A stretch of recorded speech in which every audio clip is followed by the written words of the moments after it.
SQL is used by everyone in the data domain, but in the data engineering domain, you need to put more focus on learning SQL associated with big data using Spark. And this 4 hours long Spark SQL video covers Spark SQL fundamentals, temporary views versus global temp views, advanced SQL queries using aggregations, window functions, common table expressions, subqueries, UPSERT aka merge operations, user-defined functions, row-level security and dynamic data masking, delta tables with Spark SQL. And you know what? Everything is covered from scratch. This is your complete guide to master SQL in 2025 with big data frameworks such as Apache Spark. And the best thing, this course is compatible with all the latest updates happened so far in 2025. So just take out your notebook, laptop, and let's get started with this amazing end-to-end Spark SQL course. So,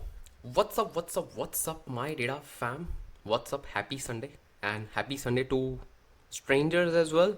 By the way, I know you are no longer a stranger now because you have already subscribed to my channel. Because, see, this channel is the only one-stop solution available for you which can help you and which can contribute in your journey of success in the world of data engineering. So, if I'm just putting so much of efforts, just hit that subscribe button because it will help me to grow. And I know that you want me to grow, you want to just contribute to this channel, so just hit that subscribe button right now. And obviously you will be notified for the future videos that can help you become an outlier in the crowd, because right now the thing is, data engineering is in demand.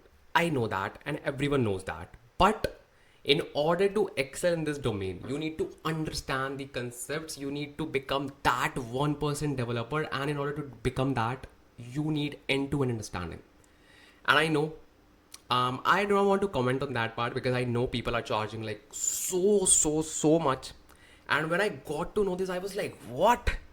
And again, like, it's their call. I don't want to comment on anything good or bad, just I'm being neutral. But if I'm just putting so much of effort and if you're just getting something for almost free, so in return I would expect some support and some love from your side. So just hit that subscribe button right now. And now let's talk about today's video, because this topic is one of the most requested topics. People were saying, Ansh, Lamba, create something for SQL, create something for SQL, SQL. I was like, okay, hold on. Let's do this. So the thing is, you as a data engineer obviously will be using SQL, obviously. But SQL is like widely used language. It's not just used by data engineers. It is used by data analysts. It is used by data scientists. It is even used by software developers to just query their databases. So it is like widely adapted and widely used language. What I did today, so I just sat and designed the architecture of this video. And in this particular video, what I did, I decided to make you understand SQL with respect to Spark. Why? Because data is growing rapidly. Every architecture, every data platform is leveraging Spark, or you can say distributed computing. So you need to run SQL on a distributed computing engine. And what is the, like, which is the most popular one? Obviously Spark. So SQL remains SQL, but platform changes. So today you will be mastering SQL and with respect to Spark. Why? Because obviously SQL is the backbone of data engineering. I know that. But at the same time, you need to master SQL with respect to Spark, and you need to understand all those big data terminologies as well. It's not just like if you know how to write select statements, how to write CTEs, you are like becoming a pro data engineer. No, you need to understand all those concepts with let's say associated to Spark and big data as well. So today in this video, you will be learning everything. And obviously you know me that we're gonna cover everything end to end. Let's have a quick look at what we'll be learning today and what is the agenda of today. Because Again, because you will say, Ansh, Lamba, we all know that SQL is a wide technology. So just tell us like what exactly we'll be learning today so that we'll be feeling okay. Let's get started. Okay, so I know in order to provide you that vibe, I need to discuss what we're gonna discuss today. So first of all, let's talk about what you will learn. So we will be starting from the basics, and let me just grab my architecture that I have just created on my notebook. So first of all, we'll be just talking about very basics like what is Spark SQL, why do we need to like use Spark SQL, and obviously real life use cases. Okay, this will be like your base, like your base. Then we'll be talking about basics of Spark SQL because I would expect you do not have any prior knowledge, as you all know that. I always prefer creating videos for beginners, for intermediate, and for experts as well. So every particular person will be gaining knowledge from this video, and we'll be just covering everything from basics. So basics of Spark SQL. Then we will be we will be talking about how we can register tables such as external tables, manage table, because these terms are really confusing. And I know with the growth of these technologies, these softwares nowadays, these terms are like becoming more and more confusing. Don't worry, Ansh Lamba is here. I will just make you understand everything. Don't worry. Then we will be focusing on SQL hands-on. That means we'll be just learn how we can build complex SQL queries, how we can just build CTEs that are like common table expressions, subqueries, aggregation functions, window functions. So you will be actually writing those SQL queries. Why do we need to include this? Because by that way you will become a pro SQL developer as well, because we need a dedicated part on SQL as well. Because if we are covering a course on Spark SQL, it's my duty to cover dedicated section on SQL. Yes, so we'll be just covering that as well. Then we need to cover something very special and very new. What are those things? So if you are coming from a SQL background, you would know that we just create something called as functions. Okay, stored procedures in SQL. So now with the latest, you can say, development in our industry, we can even create those functions in Spark SQL as well, and you can just reuse those functions. So you will be learning those things as well. And trust me, those are like amazing things, and the best thing is those are very new. So if you know those things, obviously you will become an outlier, right? And you can obviously compete with the competition very easily. That's the best thing of the growing industry, where not everyone knows the things, but if you know, obviously you will get the advantage. Then we will be talking about row level security and data masking. This is the most important thing that you would know, and it is a complex topic, but I will just make you understand this topic. Like, it is very important, trust me.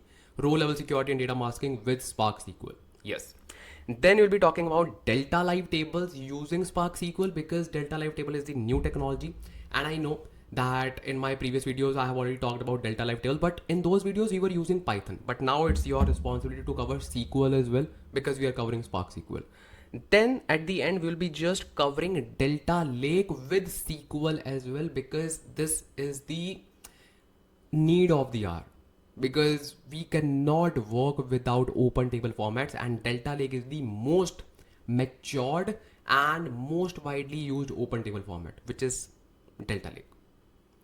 Okay, so I hope that this video is for you, and even if you have some knowledge, and even if you have some knowledge, this video is for you, bro. Trust me, because this video will go like this, like from 0 to 100, this like this exponentially. So just be with me and you will learn a lot of things from scratch. And this is the only SQL course that you need for data engineering, trust me. Only. Okay, because see, you are a data engineer, you need to learn very few things in SQL. Obviously, like, we should know a lot of things in SQL, but if you're just targeting to become a data engineer, you do not need to learn database concepts, which are for database administrators. Obviously those things are good to know, but I would expect these things are more important, because how you can just query the data, how you can just create functions, how you can just perform those aggregations, CTEs, all those. You are ingesting the data, bro. You are pulling the data. You are not writing the data to the databases. You are writing the data to the data warehouses. That is the difference between the data professionals. You need to understand this. That is why I think like this is the most important topic right now for you, because SQL is not the same for, like, SQL is not same for everyone. It varies from one profession to other profession. I know fundamentals remain the same. I'm not you can say saying that SQL is like totally changed. No, no. But you need to focus more on some things and you need to focus on less on some things, such as you do not need to focus on normalization, you do not need to focus on constraints, you need to focus on querying the data, you need to focus on writing the data efficiently, you need to focus on how you can optimize your query performance. So your focus area is different. I know SQL is same, but your focus area is different. So now we'll be just focusing on our focused area, okay, for like data engineers. And obviously SQL remains SQL. You will be just writing select asterisks from table blah blah blah, create table blah blah blah, insert into blah blah blah. Yes, but your focused area is different. Make sense? Make sense? Good. So just clear this myth, and now let's get started with the video. And prerequisites, what are those prerequisites? So bro, currently you do not need to have any prerequisites, that's the best thing. But yes, we'll be just leveraging cloud platform. Why? Because I believe to provide you the knowledge with the help of which you can outshine in the interviews. If you will say, I have used Spark SQL on my machine, interviewer will feel like, okay. Because obviously in the industries, like, we do not use on-prem data, right? You need to flex that you know how to work with cloud. And few years back, putting cloud as a skill in your resume was optional and was a kind of luxurious thing. That was optional thing. But right now, after a few years, I would say after 3 to 4 years, like in 2025, and I was just talking about 2020, 2021. Now, if you do not put cloud in your resume, forget. I don't want to say that, but you know like what I mean. It will be very difficult for you to just see, like, I don't want to say that, but you know like what do I mean. So now putting the cloud knowledge, or you can say cloud experience, is mandatory thing, is must. Earlier it was you should add, but now you must add.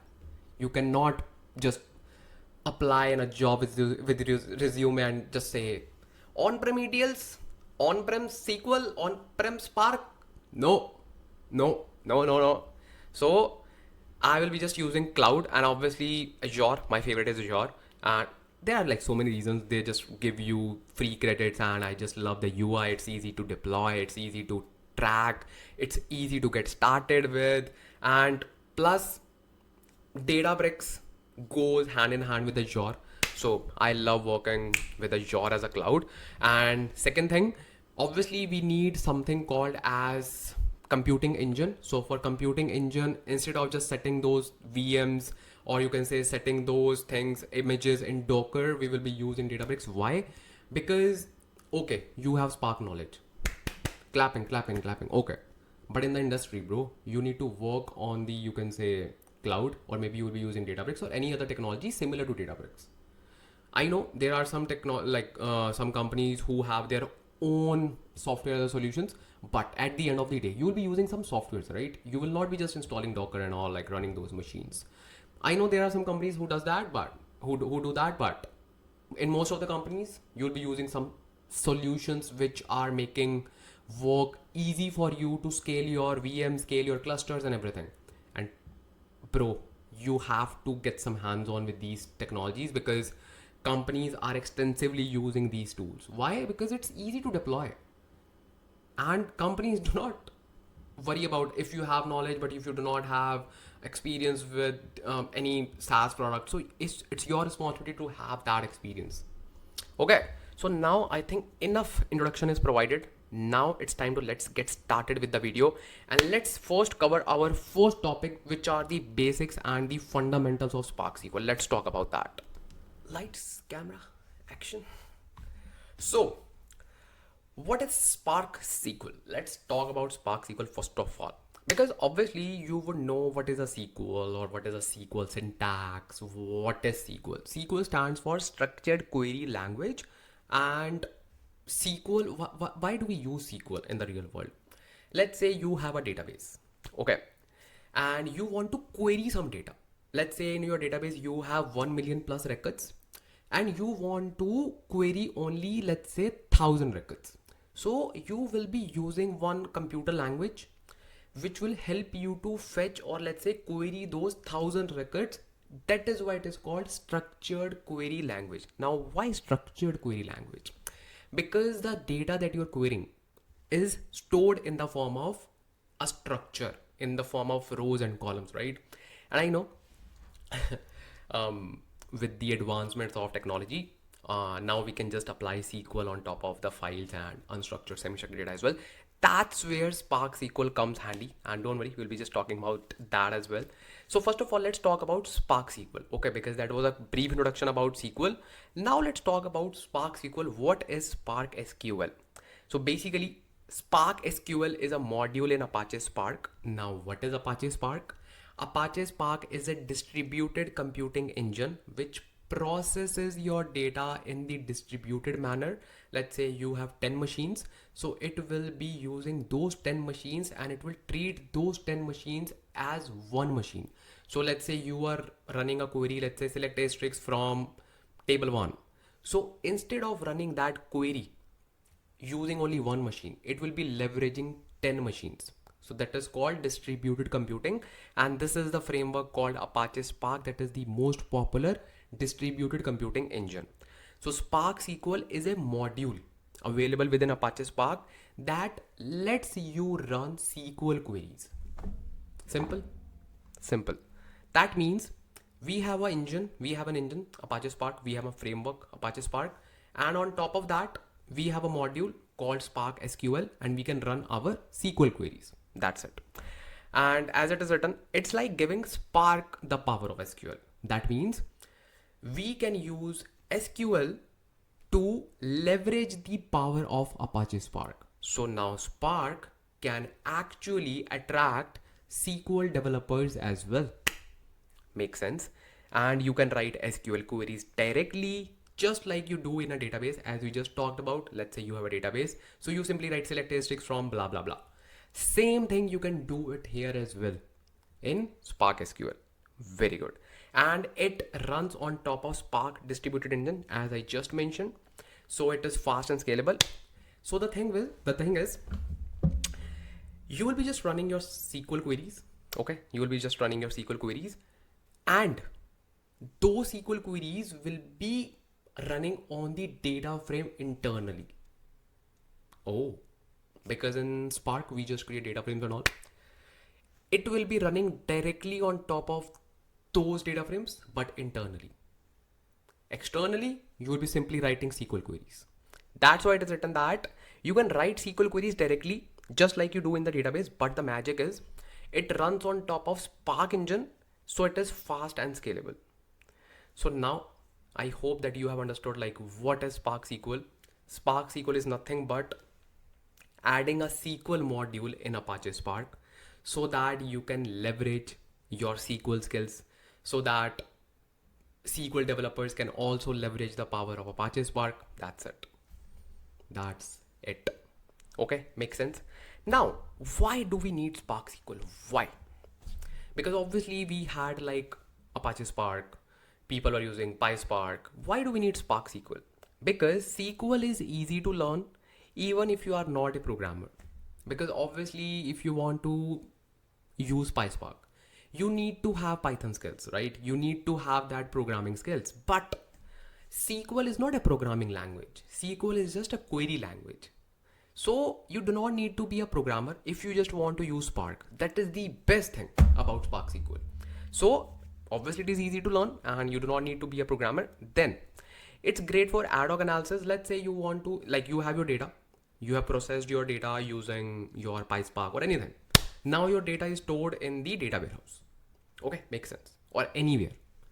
Now, if you just want to apply some ad hoc analysis that you usually do, like you want to, let's say, find top 3 products, Let's say you want to just find top 3 students who have just scored the most. Let's say you want to sort the data. So in all those things, you would want to just quickly write the queries and get the results. That is called ad hoc analysis. So for that, you do not need to use PySpark. You can simply use SparkSQL. That's it. Now you will say, hey, what is the difference in performance? Will there be any difference? Zero difference. Zero difference in performance. Zero.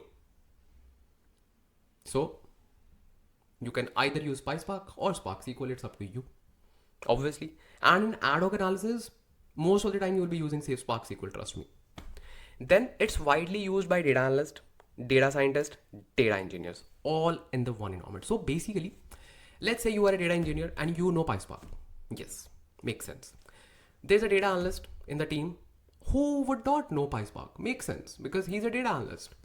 There's a data scientist in the team who would also not aware of PySpark because maybe data scientist is well versed with pandas library. He doesn't know like PySpark. So in all those scenarios, it will create silos. It will create like isolation between the environments. That data analyst cannot work with PySpark, data scientists cannot work with data engineers. So you can simply use SparkSQL. Your data analyst can understand SparkSQL because obviously it is SQL, just SQL. Okay. Your data scientist can understand SQL. So all can be working together without any kind of hurdle. So that is another great feature, or you can say great application of SparkSQL, that it promotes, you can say, integration among different data professionals because they all know SQL. So you can also write your code in SQL. And trust me, it's not just about like writing the code for them. I would say with the course of time, new solutions are adapting SQL approach. Yes. Obviously Python is there. So I'm not saying like Python is going. No, Python is there, but they are providing SQL packages, SQL capabilities in all the solutions. Okay, take Databricks. They have Spark SQL. Okay, take Snowflake. They have SQL. Take DBT, which is data build tool, which is like one of the most popular tools right now. Pure SQL. So Delta Live Tables, they have Python SQL both. So now I can say that wherever you were using Python for data engineering work, SQL is added in all those areas. Plus SQL is being added in all the modern tools as well. Plus in some softwares, in some solutions such as DBT, SQL is the only capability that they have used. So SQL is really important. SQL was really important and SQL will be important. So SQL is there. So that is why let's cover Spark SQL today and you will gain great confidence after this video. So now let's look at our environment setup. So we will quickly create our Azure account. That is for free. Don't need to worry. And obviously quickly create our Databricks account again for free. And we will be creating Unity catalog as well. Why? Because Unity catalog, see, in the real world, you need to worry about the data governance as well. You cannot say, hey, I know how to write code. See, I can write this code. No, bro.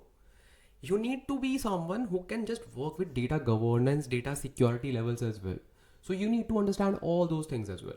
So now we'll be just taking care of data governance as well. And with the help of data governance, we can just know a lot of things that are added in Spark SQL, or let's say in Apache Spark. Okay, that time is gone when you can say, hey, I just know how to write PySpark code. I know how to write Spark SQL code. So I'm the best candidate for your position in your company. Now those things are like okayish, like they assume like you would know all these things already. But now what they are expecting, they are expecting you to know all those management services, all those data governance capabilities, all those managed solutions, everything, bro. Time is totally changed. Okay, I know the mindset of the people are being changed, but you need to just change it really quick. Okay, so now we will be just creating or setting up our environment, and we will be just using Unity catalog because it is really important from the data governance side. And let me just tell you, Unity Catalog is now open sourced. So now I can assume that in the future applications, or let's say in future, companies will be leveraging Unity Catalog for their data governance solution, because that is a revolutionary, you can say, framework. I love Unity Catalog. You can actually fine grain your access levels and everything with the Unity Catalog, and it's, you can say, opportunity for you to master Unity Catalog as well within this video.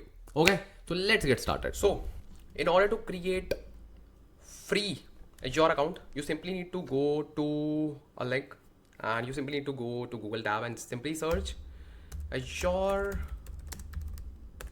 free account, and just click on the first link, this one. And even if you have like already an Azure account, and if you are using pay as you go, let me just tell you, the cost of this particular video will be almost to zero. Why? Because you'll be just using free Databricks resources, so you do not need to worry at all. And obviously if you are just using free Azure account, then don't need to worry at all. So simply click on try Azure for free. Now I know a lot of you will be saying, hey, what did you just say? So the thing is, I'll just tell you, don't worry. So here you simply need to put your Microsoft account. And if you do not have any Microsoft account, what is a Microsoft account? Let's say you have an Outlook account, or if you have a Gmail account, but you have registered the same account under Microsoft, so it works. So if you do not have any of those accounts, you can simply click on create one, and you can simply create a new account and then put it here. The moment you will put your account here, it will ask you some details such as your name, your phone number, and blah blah. And at the end, they will simply provide you the sign up button. Click on the sign up button, and then it will take you to a page where it will confirm that you are the person who will be using the services, and they will ask for like card details and all, and you can simply put it. Don't worry, they will not charge anything. Why do they ask this question? So that they can confirm it is you that you will be using the services. Why they need to confirm, bro? So the thing is, they just give you 200 USDs to use their services so that you can learn Azure. So they need to confirm that you are the right person who will be using that amount, and this amount will be there for 30 days. What happens after 30 days? So if you do not want to continue with their account, you can simply do not take any action. All your services will be nullified after 30 days. If you want to continue with Azure, you can simply opt in the option which is pay as you go.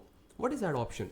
So you simply pay for the services that you use, and trust me, if you are serious about your career, about your, let's say, growth in the world of cloud data engineering nowadays, I would recommend to set up a pay as you go account after 30 days, because it will help you to learn a lot. And trust me, the bill will not, like, it totally depends like how much do you use.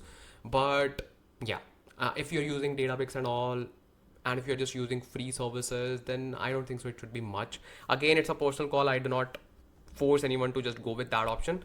So it's all up to you, bro. All up to you. So now let's talk about that particular thing, which is your Databricks account. So Databricks account, or let's say Databricks workspace, will be created once you have this Azure account. Make sense? Like, you can simply create your Azure account. Once it is ready, put it here, and that's it. Now, in order to go to the Azure portal account, you simply need to follow another link, which is called portal.azure.com. This is your Azure portal. So it will simply ask me the email ID. Okay, and this is the same email ID that you have just created. So simply put it here and all set. Don't worry, I will just show you the interface as well. Now is the most important part. In order to set up Unity Catalog with Databricks, it will require some time, let's say 30, 35 minutes, 40 minutes, not more than that. But I have already discussed that part in most of my videos, how you can just set up Unity Catalog. And in this video, we'll be focusing more on SparkSQL, so that we can save that time of installation, and we can simply put that time in creating the SparkSQL content. So what I will recommend you, simply go on YouTube and simply search on Lamba, and here you go, and just go to videos, and this is the latest video that I have uploaded. It's called Azure Databricks End-to-End Project 2025. So in this particular video, if you just click on this, Just scroll down, just go to the description. You just need to watch, I think, just these 3 to 4 chapters, like just these 3 to 4 chapters, and these 30 to 40 minutes. In this 30 to 40 minutes, your Databricks will be ready. And what will be covered in these 3 to 4 chapters? Your Unity catalog, all your external credentials, all your external locations, everything. Like your environment will be ready to work with Azure. So simply, that's a prerequisite that I would just recommend you to go there, because it's for your benefit. I can just devote this time to explain more and more concepts in Spark SQL instead of just showing you the installation that I have already shown many times. And these are the chapters that you need to follow first. And once you are done with these chapters, you can simply come back to this video. Okay, and let's get started with the Spark SQL video. And this will hardly take 30 to 40 minutes, and this will actually tell you everything from scratch. Like, I will just show you which button to click and which option to select, everything, bro, everything. So you do not need to worry at all how you can just go there and just create those things. Everything is mentioned in these 3 to 4 chapters. So just watch these 3 to 4 chapters. And this is the video name, Azure Databricks end-to-end project 2025 from scratch. So just watch these 4 chapters, and once you are done with this, simply come back and let's get started with our Spark SQL video. So let's talk about the dataset as well that we're gonna use. And you can simply go to my GitHub repository. I will simply provide the link in the description, or you can simply search on Lamba Git, and then these are all my repositories. This is my profile. Yes, click on overview. Yeah, and you can also click on this button so that this number will be increased, right? Just kidding. So yeah, you can just click on it, not a big deal. Then click on repositories, and then simply click on Spark SQL. And this is the latest repository that I have created. And this is the dataset that we're gonna use today. It is called e-commerce orders large. Why I have picked this dataset? Because you can easily perform so many SQL operations. You can easily perform so many things on these kinds of dataset. You can perform aggregations, window functions, and so much of things. And obviously you'll be creating some custom tables as well. So lots of things are like already designed for you, so you do not need to worry at all. And you can simply click on this download button. The CSV file will be downloaded for you, and you can simply see order ID, user ID, order date, and so many other things that are there, payment methods, prices, and all. So we'll be just learning a lot of things in this particular video. So yeah, just download this dataset and let's get started with our Azure version, because we are just going to Azure and we'll be just uploading this data to our data lake. And I hope that you have set up your Databricks plus Azure account, and I have already told you how you can just set up. Simply watch those 3 to 4 chapters. Once you are done, once you have created all those external locations, external credentials, everything, let's get started, because I will also be using the same Databricks workspace that I was using. So yeah, let's see what do we have. So this is my Databricks workspace that I'll be using. Okay, and this is the storage, or let's say resource group, that I'll be using. So these are the resources so far that we have, and I hope, I'm again repeating, I hope that you have set up all those things, external locations, this particular resource, this storage account. And if you have skipped that part, just rewatch the previous part, how we are just landed here, because I have already mentioned like how you can just create all those resources, how you can just set up your environment, and I have already told you the resource that you can refer in order to just create those things. So if you have just skipped that part, just go back and just check how we are just getting, how we will be just using these resources, right? Very good. And I know my data fam, they just follow all my instructions. This instruction is just for like a few of people, that's it. So now I will simply go to my storage account, and I will simply go to containers, and we will simply put our data in the source. Why? Because obviously we need to just use the existing containers, because for these containers we already have the storage accounts, or you can say we already have those external locations, right? We can even create new, not a big deal. And if you want, I can just create a new one as well. So let's create a new container. So not a big deal. So let's click on container, and let's simply say Spark SQL. Okay. What's wrong with you, bro? Okay, just put all the lowercase. So this is Spark SQL container that we'll be using. Okay, no worries, no worries, no worries. Let's use this. So Spark SQL, and in this I will simply create a repository or directory. I will simply say source and then raw and then data, or let's say like simple source. That's it. And within this I will create the directory. I will simply say raw data.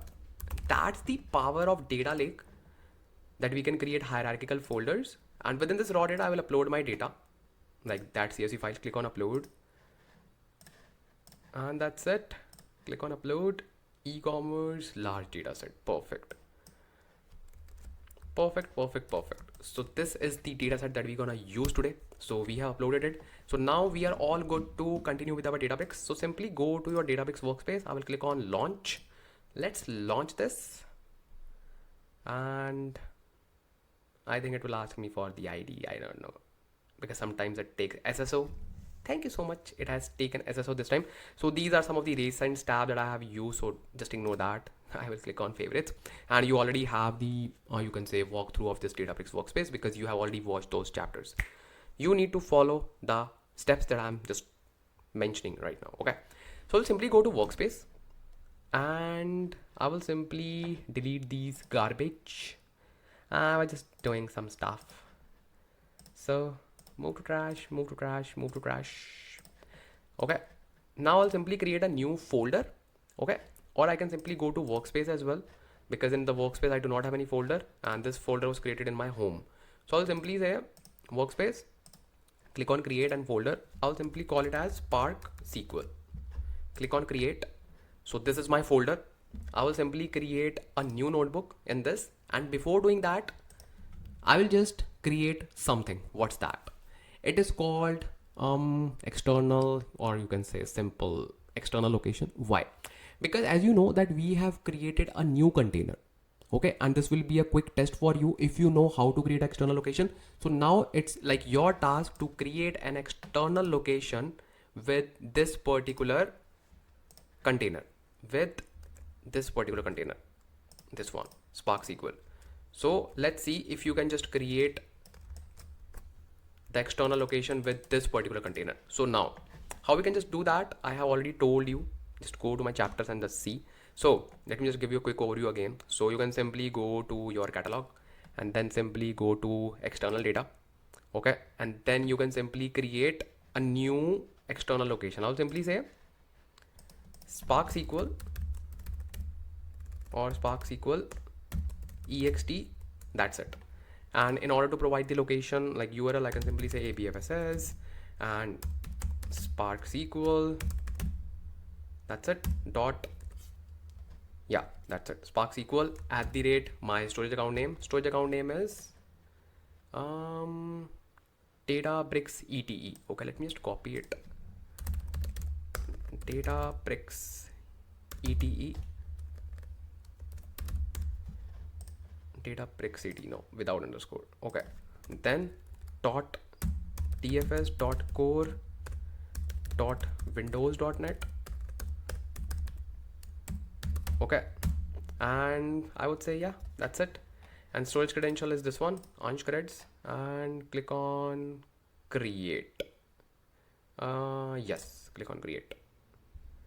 Yeah, perfect. Now it is done. Now we have created. So in that particular chapter, or let's say in those particular chapters, I have created external location with all the containers. Obviously you do not need to create the external location with all the containers, because that was for the project. But yeah, that was the detailed video, like how you can just create the containers, or let's say then create the external location with those containers. Okay, and trust me, these things will come in your interview for sure, for sure, for sure, because you need to learn how you can just access the data sitting outside of your Databricks, because Databricks do not store the data, it just processes your data, right? So now let's create our notebook. Go to workspace and then Spark SQL, then click on create a notebook. Let's create our first notebook. So basically, if you're not aware of notebooks, notebook is just like similar to your Jupyter notebook. If you are a data analyst, you would know what is a Jupyter notebook. If you are a data scientist, you would know what is a Jupyter notebook. So it is similar to that particular notebook. Notebook provides you the interface in which you can run your code line by line, or let's say you want to just run few lines of code and want to see the output, you can just do that. And I love working with notebooks because we do not want to run the whole code again and again. We simply need to run a specific part of our code because those will produce some different output, right? So in those particular scenarios, we simply use notebooks. And it is exactly same as the other notebooks, Jupyter notebooks, Conda notebooks, everything. So everything is same. So I will simply rename, first of all, double click on it, and I will simply say, let's say first Spark SQL. Okay. Perfect. Now is the thing. You can see connect button. Yeah. Simply click on this and you will see serverless. Simply click on it. Now, as I just mentioned that in order to run our Spark queries or anything related to Spark, we need a compute, right? So earlier we were using something called as all purpose cluster, job compute, all those things.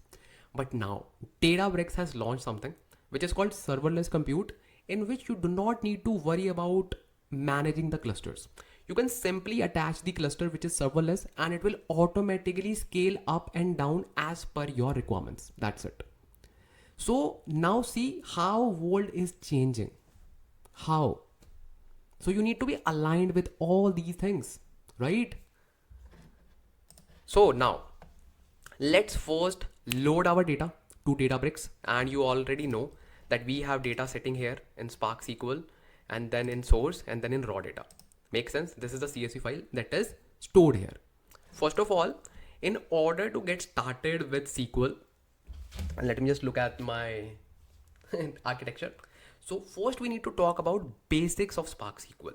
So in order to start with Spark SQL, just a common question. You would need some objects, right? You would need something so that you can query. Make sense? Make sense? So what we will do right now? So we will create a data frame using Python. Ansh Lamba. This is a Spark SQL course and you're using Python? No, I'm not using Python. I will simply create a data frame for you. Once you create that data frame, then only you can use Spark SQL on top of it. Because you need an object in order to get started with something, right? So let's simply create our data frame and then it's all Spark SQL. Do not worry at all. Okay, so now how we can just simply create the Spark SQL like data frame? I'll simply say df equals spark.read.format. If you do not know this Python part of data frame, just ignore, don't need to worry about that. Simply write the code that I'm writing here because we are just learning Spark SQL, so do not need to worry. And just for your reference, this is the code that we write in order to create the data frame on top of this data. Same way, if you are a data analyst or let's say if you are a data scientist, you simply create data frame in pandas, right? Same way, we simply create the data frame using PySpark. If you are not from data analytics background, data science background, it's fine. Data frame is nothing but the structured way of representing the data in the form of rows and columns. That's it. Do not make things complex. Life is already that. I think that's my dialogue, right? Life is already complex. Why you are making more complex? So complex in a positive way because there are so many things that are attached. Because just tell me like how your food is being digested. It's a complex procedure, right? Those things are complex because you cannot understand those things. But it is just a data frame, bro. Why you are making this as a complex topic? This is not a complex thing. This is very easy. Complex thing is like how your food is getting digested automatically. You do not need to do anything. That is the complex part. These things are complex. This is not complex. This is just a data frame. This is the data and showing it in a structured way is very simple. It's not a complex thing. Okay. So now what we do, spark.read.format, then we will simply say CSV because format is CSV, makes sense. Then in order to go to next line, we simply use backslash, and this is the best part of Databricks, that it automatically suggests the code as you write in the real time. That is the power of GenAI. So yeah, so now we will simply say dot option. Why dot option? Because we need to specify some properties before loading the data, because in CSV we know that we need to say, hey, we need the header as well, hey, we need to infer the schema as well. That's it, all those basic stuff. So header and then make it true. Okay, and then dot option, infer schema. So what is infer schema? Basically, Spark has the power to automatically predicts the schema by looking at some of the records. So what it will do, it will simply go to my CSV file.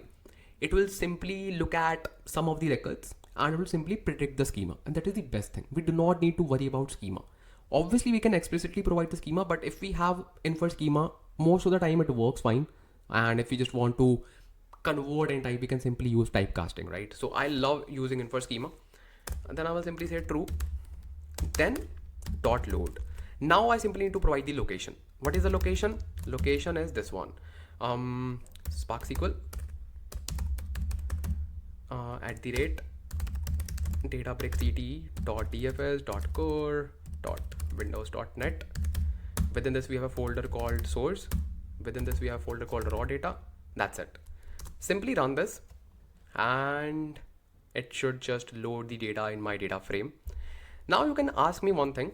What is this thing? ABFSS blah blah blah. This is basically the protocol that we follow in order to fetch the data from cloud. If you are fetching data from Amazon, you will simply write S3 here. If we are just fetching data from Azure, we simply write ABFSS. So these are protocols. ABFSS stands for, I think, Azure Blob File Storage Secure. Let me just see. Full form. Azure Blob File System Secure, yeah, because we have like two, ABFS and ABFSS. So it is for secure. So these are some of the protocols that we follow. And as you can see, our data frame is ready. I will simply show you the data frame. I'll simply say df.display and it should display the data frame, right? It should. And you will see data frame in a structured manner. Some people use df.show. I hate that. Why? Because it gives you a very old school type of view. Let me just show you. You will simply say df.show and you will say, bro, I'm just turning off my computer. See? So we will simply use display. That is the modern way to look at the data in the form of proper structure instead of these dashes. See, this is so cool. So this is our data frame. And in our data frame, we have 1000 rows. Perfect. And it took 0.83 seconds to load the data. Perfect. And we can simply see everything. Now, in order to get started, let's say this is our data frame. This was the Python part, which is done. Let me just write Python part so that you will be feeling, okay, this is the only Python part. So by the way, if you do not know about this thing, Markdown. So if you click on text, you can actually add headings, comments, subtitles, titles in your notebook. It makes your code more readable and it is really a good practice if you're just writing a code in production as well, so that let's say if there is any bug, new developer or any other developer or even you can just go to the notebook and simply see, hey, which part is doing what thing, because you cannot remember all the code, right? If you can simply ignore, bro. So now I will simply say Python part. Okay, a Python part, data frames. Okay, so this is Python part, data frames. Now let's talk about Spark SQL, and you can even set heading 1, 2, 3 similar to your HTML headings, and I'm using bold as well. So you can simply follow these things that I'm doing right now and you can simply play with it as well. And you can even write your own custom code as well. See, you can simply write. So I don't know how to write those HTML and all. For now, I don't know.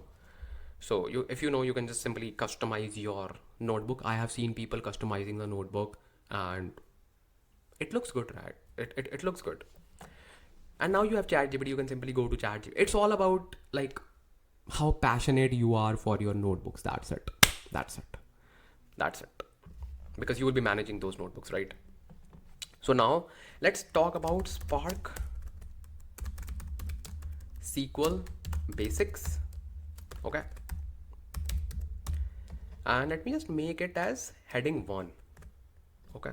Let me just run Spark SQL basics. And now I will simply add text and I will simply create heading 3 and I will simply say temp views. What are temp views? Let's talk about it. Basically, you have your data frame, right? This is your data frame. df.display. Now, if I want to use SQL, I would need at least a kind of table. We do not have table. Okay. I would need a kind of view. I don't have view. Okay, I would need a kind of stored procedure. I don't have that. So obviously you would need something to query the table to use SQL, right? So what we have in Spark, we can convert our data frame into temporary views, and as the name suggests, it is just a temporary view. That means the moment you kill your session, what is a session? This session, this temporary view will be killed. That means it will not be carry forward. No one else can use that. Let's say in your next iteration or anything. This will be killed immediately the moment you turn off this cluster, like this session. Make sense? Very good. So now how we can just create or convert your data frame to a view? It is very simple. For that, you simply need to write df dot create or replace, and you will see some suggestions. It is saying global temp view and temp view. Basically, there are two things. Do not worry about that. Simply click on temp view only for now. Okay. Then you need to provide a name. What is this name? This is the name that you will be using to query this, similar to table name. Let's say you want to create a view with names such as orders, or let's say sales. So you can simply provide a name here. Okay. I will simply say orders. Simple name. Okay. Orders temp, just for the recognition. Okay. I will run this, and what will happen after this? Now your data frame can be accessed or queried with this name as well. Really? Yes. Yes, yes, yes, yes, really. And how we can just do that? So now I will simply write my SQL code, but you cannot write it directly. Why? Because if you just observe this, these are cells, right? These are Python cells in which we just write our Python code. You need to change its language. And how you can just change the language? You can simply click on Python, and you will see the drop down, and you will see a lot of options. Click on SQL. Simple. What is the other way of doing it? You can simply click on code, which is the blank code. You can simply add a magic command called %SQL. So the moment you write it, it will automatically be changed to SQL. So this is a magic command. What is the third way? Let's say you are using SQL, because obviously in every cell you do not need to just type %SQL, %SQL, %SQL, because if you are using 90% of the code in the SQL language, you cannot do this, right? So now you can simply make the default language of your notebook as SQL. How you can just do that? Go to edit, and where is that? Maybe in view. No, it should be in edit. So in this you will have an option which will say default language. Let me just see where's that notebook, or maybe in a file. Not in the file, maybe view, maybe run. You can simply see and search side panel cluster developer settings. I am so sure it should be in the edit mode. Let me just search. Wait, insert cell above, format cells, maybe here. Oh, it is here, bro. See, they love changing the UIs, because in Azure I think it is here in the edit mode, in Fabric as well, but it's fine. It's good if it is at the top. So you can simply click on this drop down, and you can simply click on SQL, and it is saying changing default language, and it is saying, hey bro, if you are changing the default language, your Python code needs to add this %Python the same way you do it for SQL. Common sense. Click on confirm, and that's it. So if you will see, your all the Python codes are using magic commands. That's what you want, because in our notebooks 90% of the time we will be using SQL. If we rarely wants to use Python, we can simply say %Python, right? Very good. So now click on this dustbin button. Dustbin button. So now what you can do, click on this code, and you will see your default language is automatically set to SQL. A tip. This was a tip that can save you a lot of time.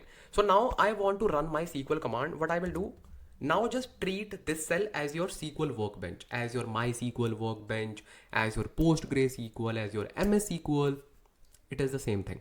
I will simply write select asterisk from orders temp. That's it. Simply run this and you will see the result. And you will be like, wow. Obviously, you should react like this, bro. You are using Spark. You are not writing any PySpark code. You are writing your norm. Wait, it is saying cannot found. Okay. So, did we make any kind of typo? Orders temp. Okay. Did we run this? Did we run this? DF is not defined. What? Are you kidding? Oh, because we just changed the default, you can say language. So maybe we need to just rerun all these else. I was like, what just happened, bro? You just spoiled my excitement, bro. No worries. We can simply rerun and we can simply feel excited for one more time. Okay. I was saying that you should like, see, you should react like this. Wow. Because you are not writing any kind of PySpark code. You are simply using your SQL, which is basic SQL, and you are actually leveraging big data processing that every other organization is talking about. You are actually leveraging big data processing, distributed computing engine without actually writing those code. But you are writing SQL plus it is equally performant. What else you want, bro? See, that is so cool. And just say that we are a Spark developer. We are Spark developers. We know how to code in Spark. We know SparkSQL. And trust me, bro, if you will just say this, people gonna respect you. Do not feel like, Ansh Lamba, you're kidding me. No. Few years back, if you would say, hey, I just want I just know SparkSQL and I am a Spark developer, people would react differently. But nowadays, if you say, hey, I am a Spark developer and I just know SparkSQL, people will not react that way. People gonna respect you because industry is adapting SQL very rapidly. Obviously, SQL was already there, but now new tools, technologies are adapting SQL. And bro, SQL is also evolving. There are so many things that you need to know. So that is why I'm creating this video. You cannot expect you will simply write select asterisk from table. Now you are a SparkSQL developer. No, there are so many things. Okay. So that is why this video is there for you, to help you to understand all those things. Because obviously everyone can write this code, select asterisk from blah blah blah. So not everyone is Spark developer. Okay. Okay, got it. So this was a very basic, or you can say your first Spark SQL statement that you have just written. Now, Ansh Lamba, can you just talk about that particular thing? Because we saw that create or replace temp view. So the thing is, this temporary view is only available for this notebook session. This view cannot be used by anyone else in other notebook. No. So this view will be there only for this particular session. Makes sense? Like for this particular notebook, that's it. But global temp views stay there till the cluster is not killed. So when you just create global temp view, it will be there. But there's a different syntax to use that. Let me just show you. So let's try to cover this topic in a dedicated slide because this is really important. So now what is the difference between temporary views and global temporary views? So let's say you have just created your view, or let's temp view. So that particular temp view will be only available in the current session, the session in which you are just running your code. The notebook, whenever you just attach a notebook to cluster, it creates a session. So it will be only available in that particular session. That's it. So let's say there's any other developer who is connected with any other session.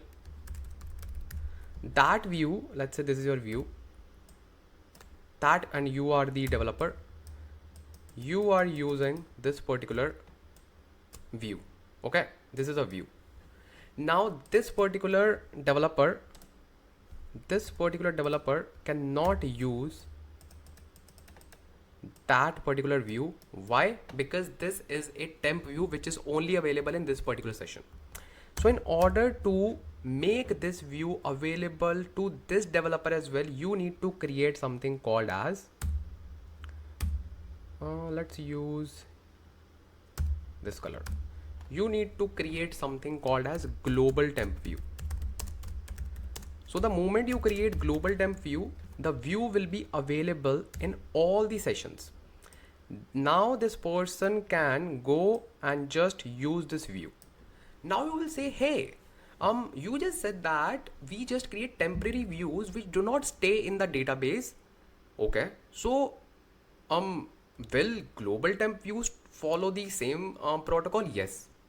So the moment this person will kill the cluster, this particular person cannot access this view because this will also get killed. So the moment this cluster is running, this view can be accessed by all the sessions. Okay, so global temp views can be accessed through all the sessions, and temp view can only be accessed through the current session. That's the only difference. One more difference, in order to access temp view, it is very easy. Select asterisk from temp name, but if you want to access a global temp view, you need to simply write something like this. Select asterisk from, and you need to use a term. It's called global temp dot whatever your view name is. Let's say orders. That's it. So this particular term you need to attach global temp with global temporary views. That's it. That is the only difference between temporary views and global temp views. That's it. So now let's create one global temporary views as well. And I will simply say global temp view, and let's create a markdown and h3 bold, and I will simply say global temp views. Okay, so how we can just do that? Okay, so we didn't make it bold. Okay, let me remove bold. Okay, so global temp views, how we can just create that? I will simply follow the same thing, df dot create. Okay, so now if you just want to run your Python code, you need to convert it into Python. Okay, now you can just write it, create or replace, and then global temp view. Perfect. And simply run this code. Now it is a global temp view. So let it run. Okay, what's the error? Temporary view, global temp view is not supported. Oh, okay. So global temp views are not supported in serverless compute. And this is a new thing to me as well, because obviously serverless compute is newly added to Databricks. So if you're just using any other compute, let's say all purpose compute, job, like obviously not job compute, all purpose compute, you can simply create this global temp view and you can access it. Why it is not much useful global temp view? The reason is obviously why you would want to share your temporary view with others. The reason is it can conflict with other temporary views as well that they are creating. Let's say they are also creating some global temp view, so it can just create the conflict. So the best practice is that developers just create the temporary views which can stay in their current session only, so that it cannot create the conflict with other session, let's say global session views. Make sense? I also like use temporary views, but yeah, from the knowledge perspective, you should know that there are two kind of temporary views: temp views and global temp views. That's it. So it is not supported in this particular compute, but you already know the code. That's the main thing, and you already know the concept. That is the main thing. So do not need to worry at all. So I'll simply keep this code here, and I can simply remove the output of this code, and I will just share this notebook so that you can actually make notes on top of it. But yeah, do not run this cell, and I can simply add the comment as well. Don't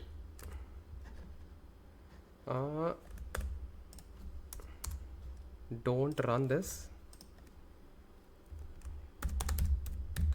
Don't run in serverless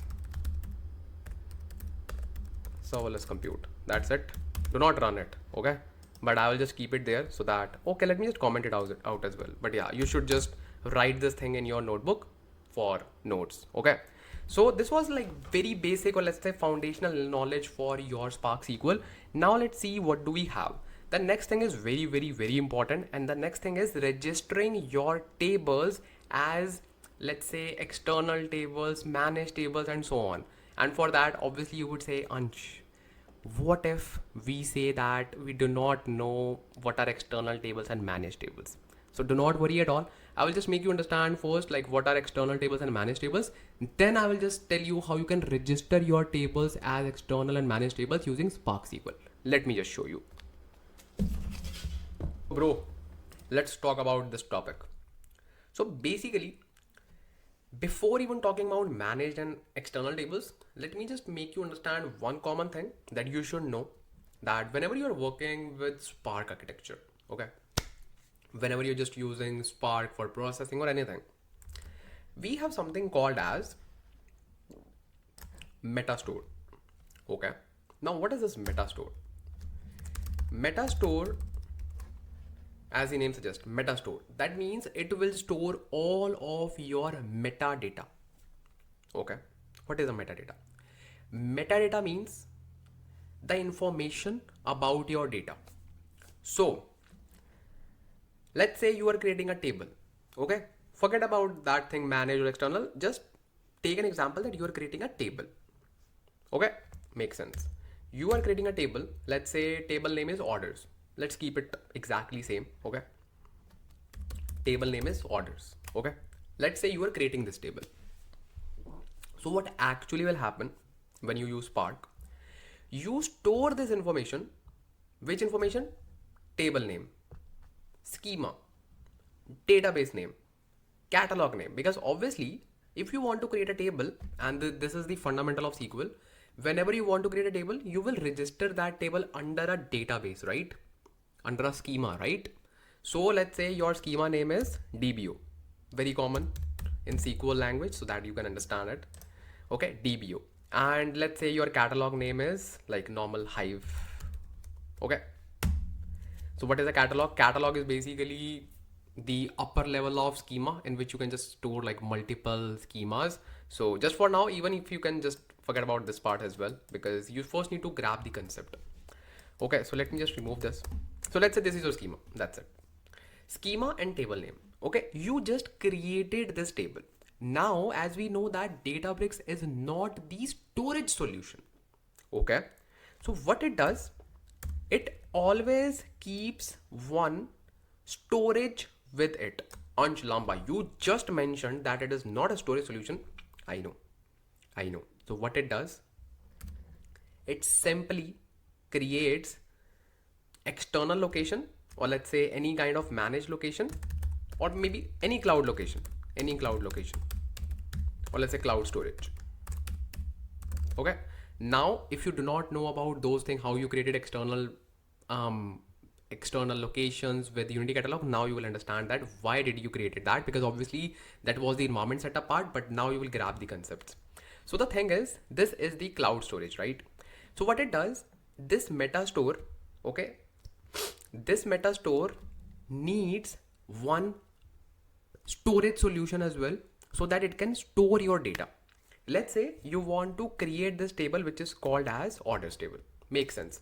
So what it will do, it will simply register the metadata. It will simply register the schema name, table name, and your columns and all, everything. It will simply register every metadata here in this metastore location. But the actual data of that table will reside here. Oh, the files. Because Databricks just, or let's say any Spark, you can say framework, creates the table on top of the files, creates the table on top of the real data, so that you can just leverage it, because it does not store your data in Databricks or any Spark architecture or any Spark framework, any Spark solution. No, it simply creates a layer of metadata on top of your data. So your actual data resides in your cloud storage. In our case, it is Azure. Okay. In AWS, it will be S3 buckets. Okay. So this is the solution that it actually follows while creating your managed and external tables. Make sense? Okay. So now, when you created the metastore using Unity catalog, you provided the external location and you just created that connection with it. Why? Because now you will understand why did you do that, because obviously that was a project. Now let me just tell you why did you do that. So basically, now let's talk about managed tables, because it is the best time to talk about it. So in the managed tables, what you do, you will simply create the table. Let's say this is you simply created the table, so that information will go here in the metastore. That is fixed. Now you ask to create manage table. Okay. So now if you are creating a manage table, the real data, that means the files, the real data will go to the managed cloud storage. Oh, okay. And what is the managed cloud storage? The storage that you provided to your meta store. Remember, you provided the access to that particular container called meta store. This is the managed location. That means this location is owned by meta store. This location is owned by meta store. Okay. So when we say, hey, create the manage table for us, it will simply store this information in the meta store and store the data in the managed cloud storage, which is owned by meta store. Got it? Okay. So what's the big deal in this? Like, okay, if it does this, so the thing is, let's say you are a developer and now you want to drop this table. You want to simply say, hey, just drop this table. You will simply say drop table orders. Make sense? The moment you say drop table orders, obviously it will remove the data from here, the meta store. Just go away because we do not need you. But this data, this file will also be removed. Why? Because it is a managed data. It is managed by meta store. So it will simply say, hey, if you are just running drop, that means you do not need the data. So I will simply drop it. This is the thing. Okay. This difference, or let's say this problem, it's not a problem. It's like a different requirement. But let's say your requirement says that even if you drop the table, your data should be there. It should not be removed because you can just reuse that data in the future. You can do that. So for that particular requirement, you create external tables. Now let me just make you understand what are external tables. Let me just do that. So now let's see what do we have in the external tables. So let's say same thing, like you have your meta store, okay, and you have your assigned, or let's say storage, which is owned by meta store. Okay, makes sense. So this is your meta store. Everything is same. Everything is same. Meta store, and this is your managed cloud managed storage, which is owned by this meta store. Okay, so this is the thing. Now you say, hey bro, I want to create a table, and this time I want to create an external table. So this time it will simply save all the metadata in the meta store, because obviously that is the place to store all the information. Let's say dbo dot table name, let's say orders. Okay, and this information is stored here. Okay, even if we have catalog, schema, table, views, everything is stored in the meta store. Okay, now this data, like table of this data, will not get stored here because you are creating an external table. So now you are free to store the data of this table anywhere. Let's say you have a new container, and in our case we have so many containers, right? Let's say you want to leverage a new container, and this is owned by you. Meta store has zero rights to just do anything in this container. So you can store the data here. Can you do that? Obviously. Now even if you run drop command, drop orders, okay, even if you run this command, this will be deleted. Obviously this will be dropped because you are just dropping the table from the meta store, and this data will be there. Why? Because meta store doesn't have any permission to just perform anything on this container, and our data is not residing in the managed storage. That is the difference between managed tables and external tables. Now you will say, which is better? Both are good. It totally depends what are the requirements. If your requirement is, hey, just drop the table as well whenever I just run drop command, obviously you will use managed tables. But if you want to keep your data obviously you will create external tables. So both are good. It is not like which one is bad, which one is good. No, both are good. It's just about the requirements that we need to just fulfill with external and managed tables. Okay, and when we just work with Unity Catalog, we just use three naming space. First is catalog dot schema dot table. Okay, earlier without Unity Catalog we were only using two naming space. Why? Because every Databricks workspace had its own catalog, and those catalogs cannot could not be shared between the Databricks workspaces. But now every catalog can be shared within the workspaces, so we have to specify which catalog name we are referring. And obviously all this information like catalog name, schema, table is stored in the Unity metastore. This one. Makes sense? Earlier it was Hive metastore, now it is removed, we are using Unity metastore. Makes sense? So this was the very raw information, because obviously I could have used some fancy pictures, but in order to understand that I have to use these kinds of diagram, because only then you can visualize and feel what's going on.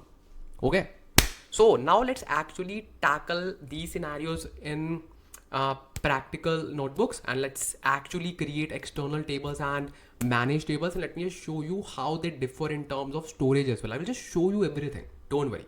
So let's see how we can just register our tables, and that is our next chapter. Yes sir. And then we will be working with those external managed tables, and we'll be just building complex SQL queries, and we'll be just doing a lot of stuff, bro. Lot of stuff. Yes, let's do it. So now, in order to create your external tables and managed tables, let me just tell you what, like, syntax is very, very, very simple. Let me just tell you. So basically, what I will do, I will simply create a new cell, okay, and I will simply say, what's the heading? Spark SQL basics. Okay. So now we will simply call it as external versus managed tables. Make sense? Very good. Let me just run this, and yeah, perfect. And I think I would just need to run all these cells for one more time, because I was eating something and I took a pause, and now I'm back. So now, so this is running. Makes sense. So now what we gonna do, you will simply say, hey, obviously we can create tables, but what will be the structure of the table? What will be the data we need to insert in the table, and all those things? So basically we will follow a criteria. What's that? We will be creating tables with the concept called CTAS, create table as select. Create table as select. So basically we'll be simply saying, hey, we want to create table, and this is one of the most important DDL commands that you as a data engineer need to know, because database administrators do not create tables like this. Data engineers create tables like this, because let's say you already have a table or you already have a view. Let's say, okay, so let's say my view name is view1. What did I wrote, bro? CTEs. Let's say you already have a view, okay, any view or any table, anything that can be queried using select statement. Okay, so now what you can do, you can simply say create my new table as select asterisk from this view. That's it. This is your architecture behind this particular statement, and it is one of the most popular DDL statement that we use as a data engineer. So you need to just know about this. Okay, CTS. So now we will be just using this statement, and first we will be creating a managed table. Okay, so let me just write managed table.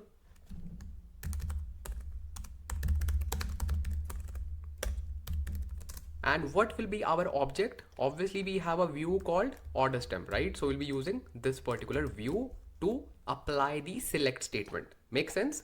Very good. So now I will simply say create table, okay, and then table name.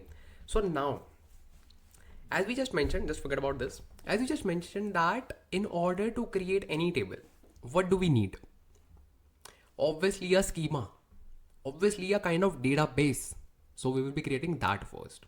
And in Unity catalog, we first need to create a catalog, then schema, and then table. Okay, so now quickly let's create a table. Oh, sorry, catalog first of all. So I will simply create cell here because first we need to create this. So I will simply say create catalog, and then I will simply say Spark SQL Kata. Make sense? Let me just run this. So this will create a catalog is basically a kind of, you can say, container that holds our all these schemas and all the databases. Make sense? Now within this catalog we will create our schema. I will simply say create schema and then Spark SQL Kata dot schema name. And what should be the schema? I think this is a good name, Spark SQL underscore schema. Okay, let me just run this.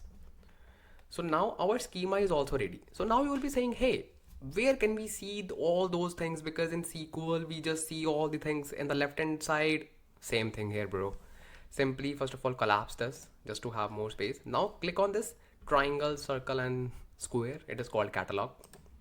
So now you will see all your catalogs. Let me just refresh it. So as you can see, my all the catalogs are here, and this is the catalog that we have just created. Obviously these are some of the catalogs that I created in the past. So this is the catalog that I have created. If I just expand this, you should see the schema called Spark SQL schema. Within this we have nothing. Right? Very good. Now we will create the table.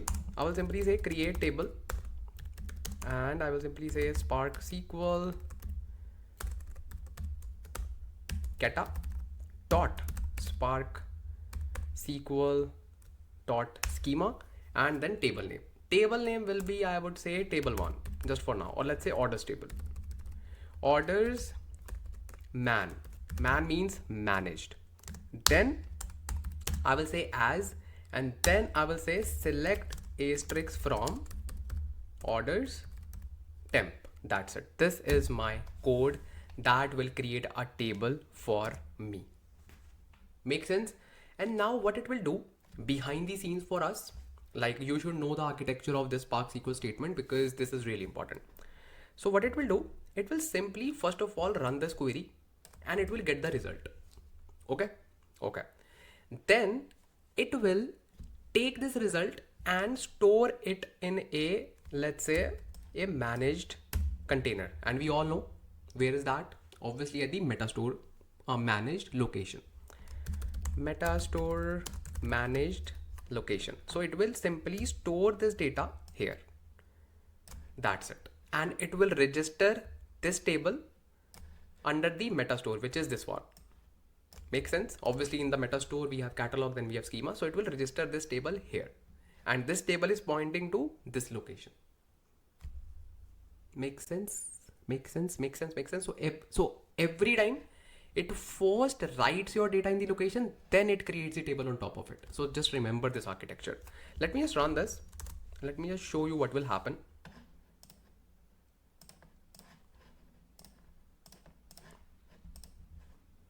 Okay, so this is running right now and this has created the table for me. Let me just refresh this left hand side, and here we go. We have orders man table ready for us, and we can easily query this table, which is this one, orders man. If I want to see the schema, I can simply click on this drop down and perfect. I should see this schema and it looks perfect. Now I hope that you have understood how we can create the managed table. Make sense? Very good. Now let me just show you the real data, because this is just the metadata which is stored in the metastore. And where is our real data? Let me just take you to Azure. Let me just take you to this container which is called metastore, which is registered for our metastore. Click on this, and then this is the GUID. Click on this. Within this we have all the tables. Within this we have so many tables. Now how we can just find our managed table? Why it doesn't have that particular name of the table? So the thing is, we do not have that particular name for the table. Okay, so whenever we create the managed table, it simply creates a kind of this arbitrary ID for us so that we can actually find this as an identifier. Okay, so do not expect a valid name for our managed table. So now you will say, hey, how we can then find the exact ID? We do not know like which ID is associated with which table. And first of all, I have so many tables because I have already used this Databricks for other work as well. In your case, it will be just one. But you should know how you can just find if you have multiple tables, right? You can simply go to this three bars, click on catalog, and simply click on this catalog, click on the schema, and click on this table, and then click on details. First of all, it will show you that it is a managed table. Make sense? And this is the storage location, which is this one. So as we know, our ID is starting from 100E. Okay. If I just click on it, 100E, that makes sense. And we can also look at the date. It is just created. If I just open this, I should see this delta table. So it has created a managed delta table for us. Make sense? Make sense? Make sense? Make sense? Let me just open my notebook for one more time. Go to recents and click on this Spark SQL. Perfect. Let me just collapse it. So basically, your table is ready. This is the managed table. Makes sense. Now Ansh, Lamba just show us how we can just create an external table, because we know that, okay, this table is fine. Because if we drop the table, it will simply remove the data as well. Yes, you already know that. Okay. Let's do that. Okay. I will simply say drop table and then table name. This one. Let me just run this. Perfect. If I just refresh this, I should not see the data here. See, it is gone. And you would be surprised to know one more thing that we have within Spark SQL when we work with Databricks. We can even undrop our table after dropping it. What? How can we do that? So basically we have undrop command. Let me just show you.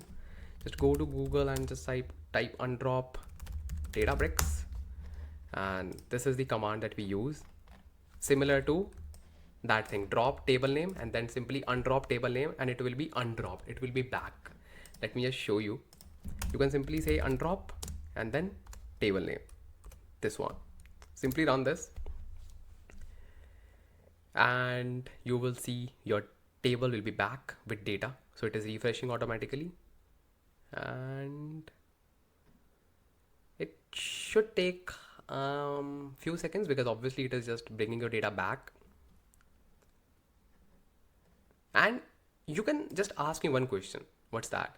So Ansh, Lamba, when you say that you are dropping the table, and you just said that when we just drop the managed table, our data is also deleted.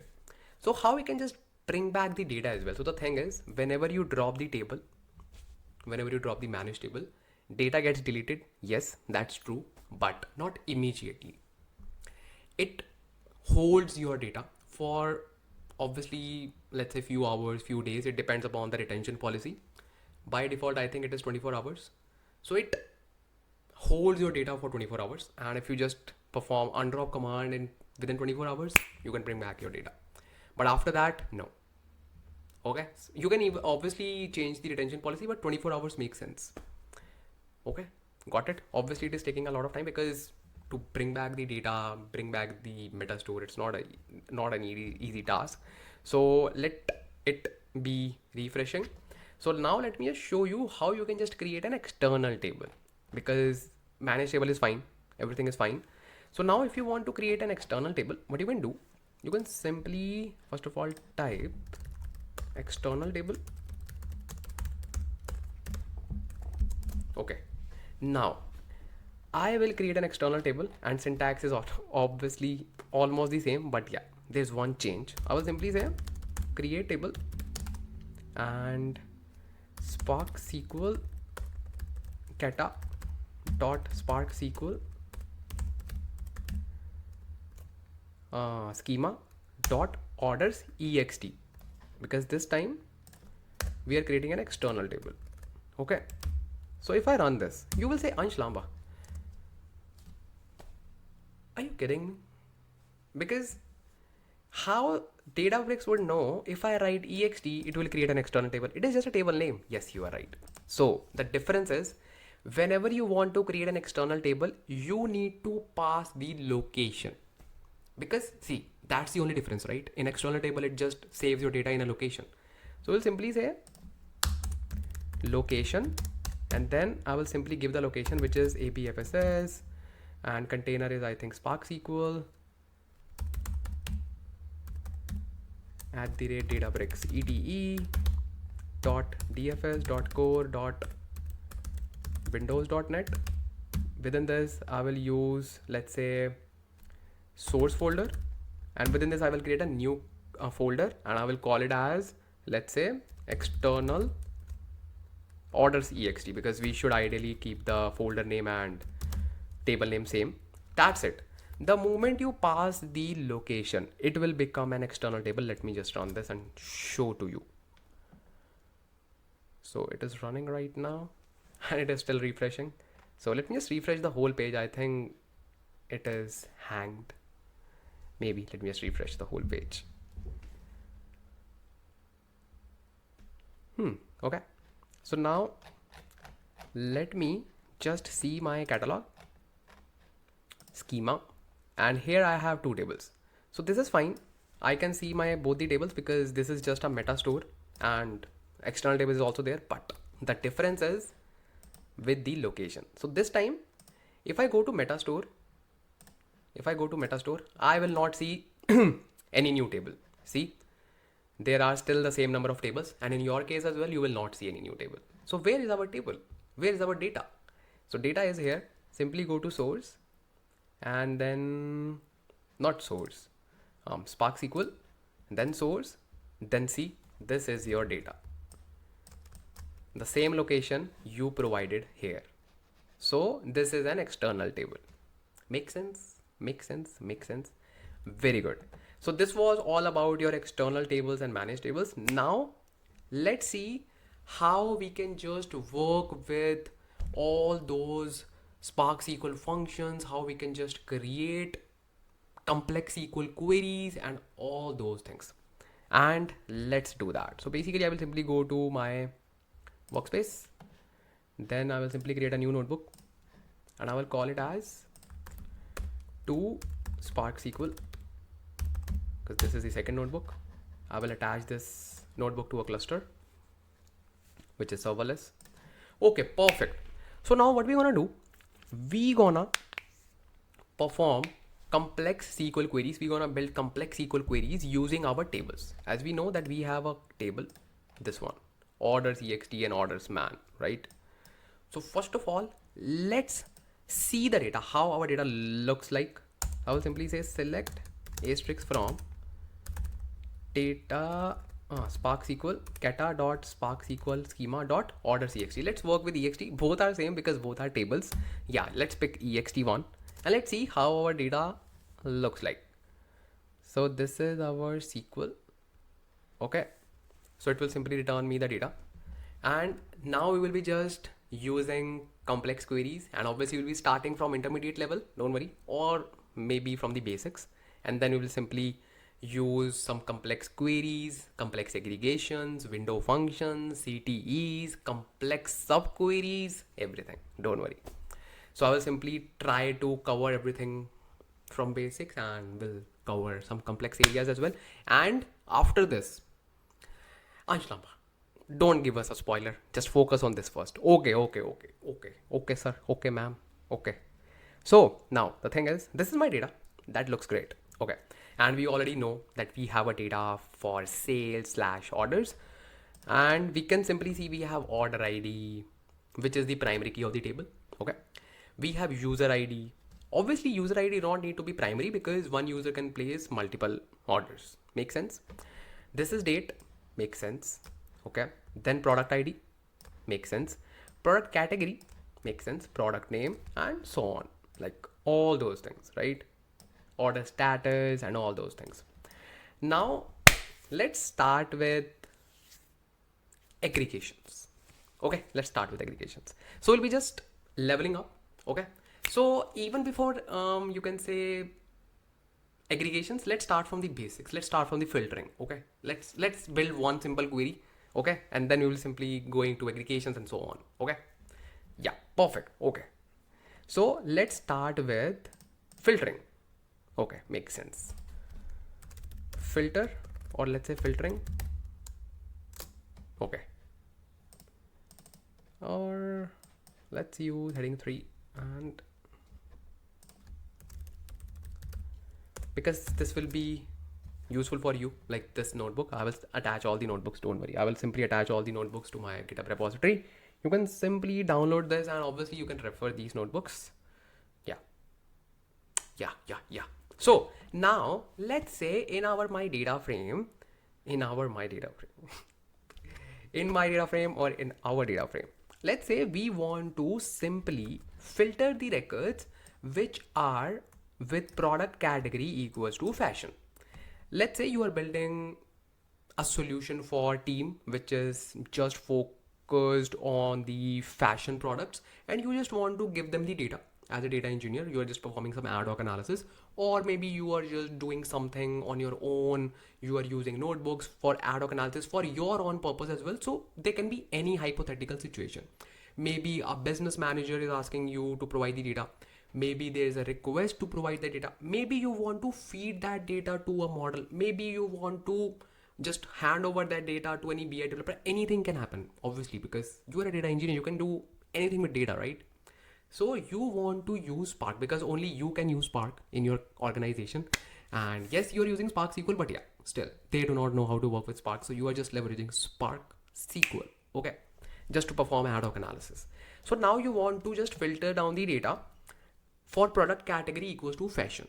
Okay, so what you can do, same thing, and obviously we are just learning SQL, so now no Python thing. Okay, only and only SQL. I will simply say select asterisk, and then I will simply say from. So this will be a quick masterclass for SQL as well.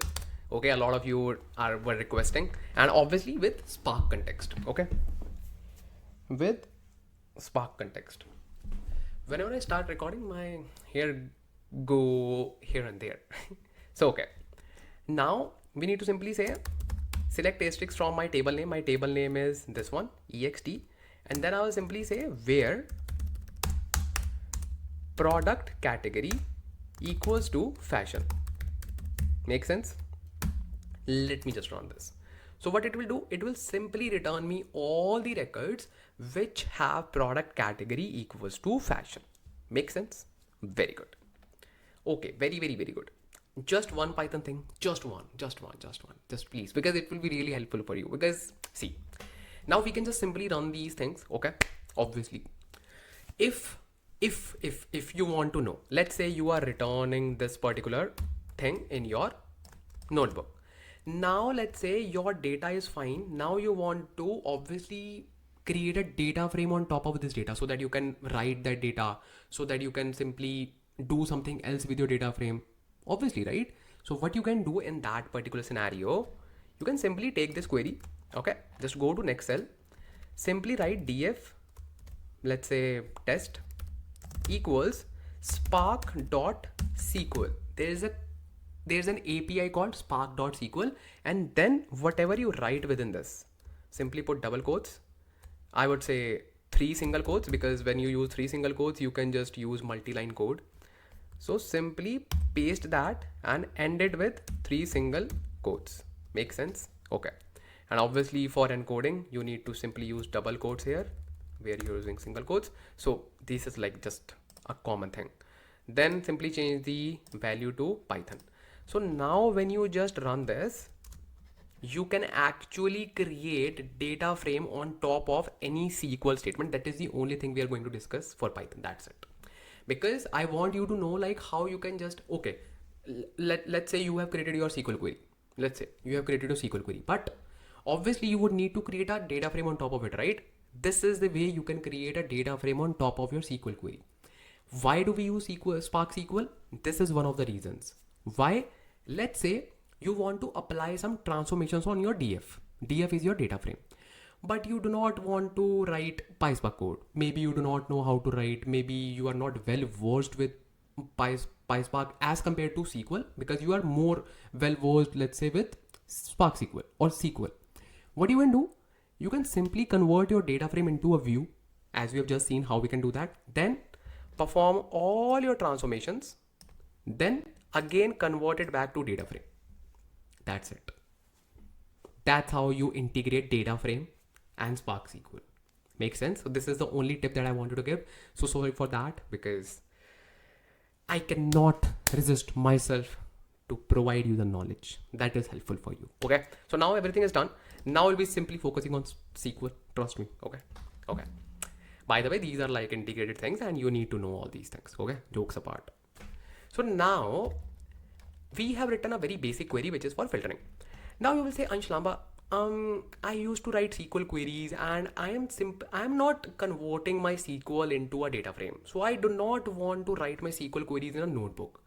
I want that particular SQL vibe that I used to have in other SQL workbenches such as MySQL, PostgreSQL, MS SQL Server. Can we just do that here as well? Because I'm so sure that I will not be converting my SQL into data frame. I'm simply running ad hoc SQL queries and I want to simply use SQL, that's it. Okay. Yeah, we have a solution for that as well. Click on these three bars and simply go to SQL warehouses. Now what's that? What's that? Basically, I already have this thing. Let me just delete this just to tell you from scratch. So basically, SQL warehouse is you can say one of the recent advancements that we have in Databricks. So what we do, obviously we use cluster to run our SQL queries, right? But if you want to have that SQL vibe with SQL Workbench and you want to just perform SQL workloads on your engine, they have created a special kind of compute. It's called SQL warehouses. Okay. When we create SQL warehouse, we can actually write our SQL queries the same way we write in other clusters. But the best thing is it is optimized for SQL workloads. And with this type of cluster, you cannot write Python code. No, it is just built for SQL. It is so optimized for SQL.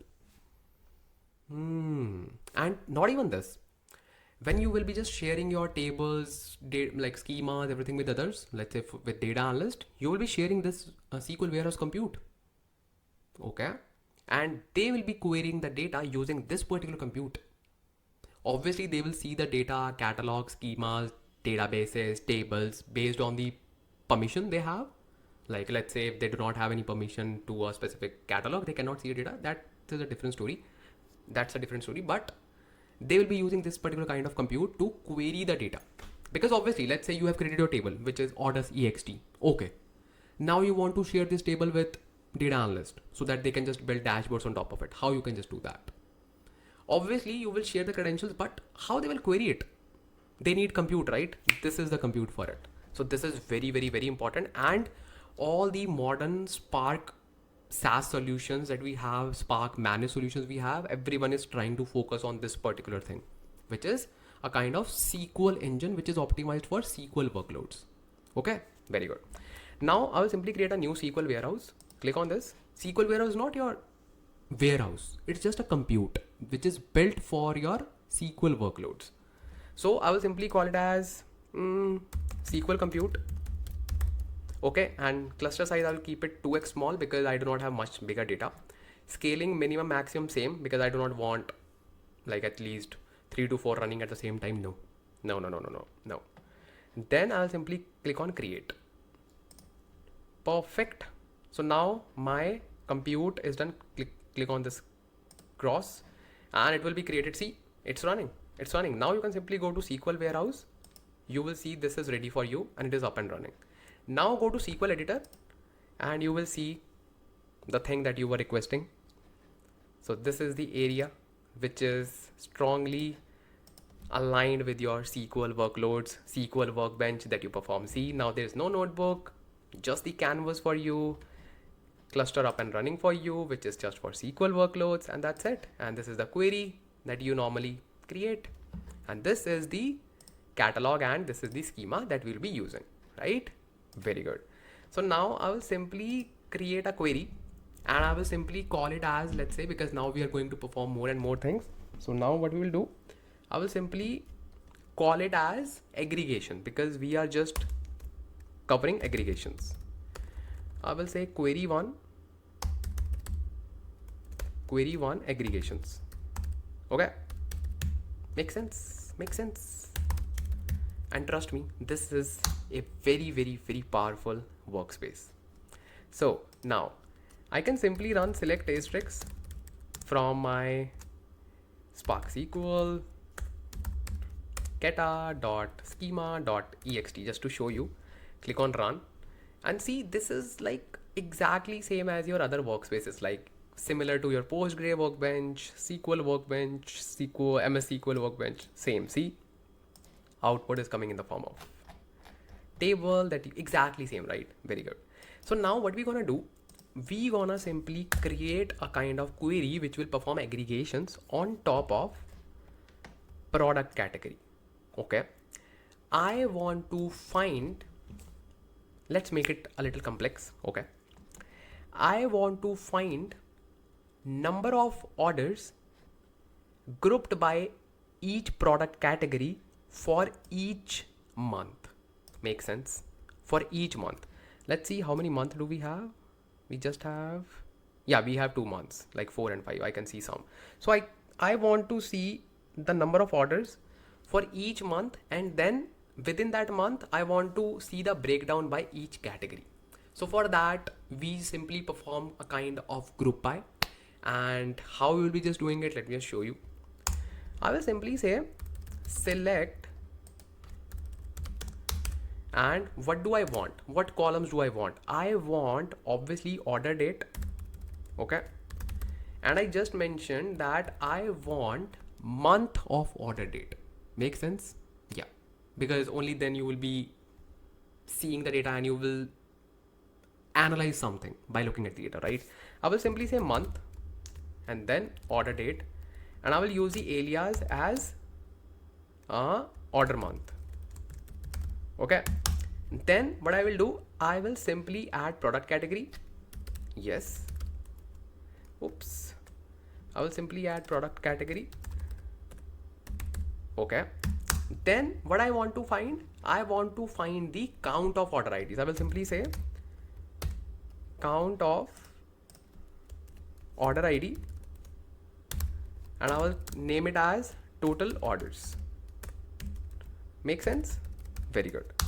Now I'll simply say from and table name, whatever the table name is, we already know the table name is SparkSQL keta.schema.ext, or man, same thing, both are the same table.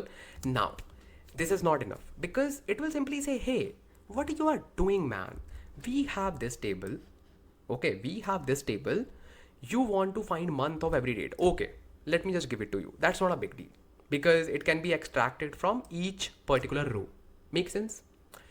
Then you are fine, like trying to give me the product category. That also makes sense, because that is also available for each row.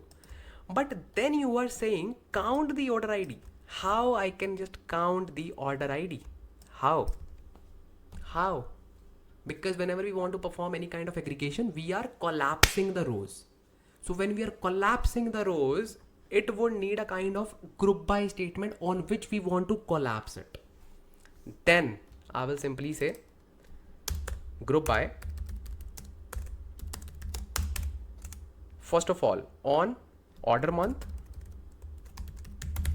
then group by on product category. Make sense? Very good. So now what it will do, it will simply first of all take this value.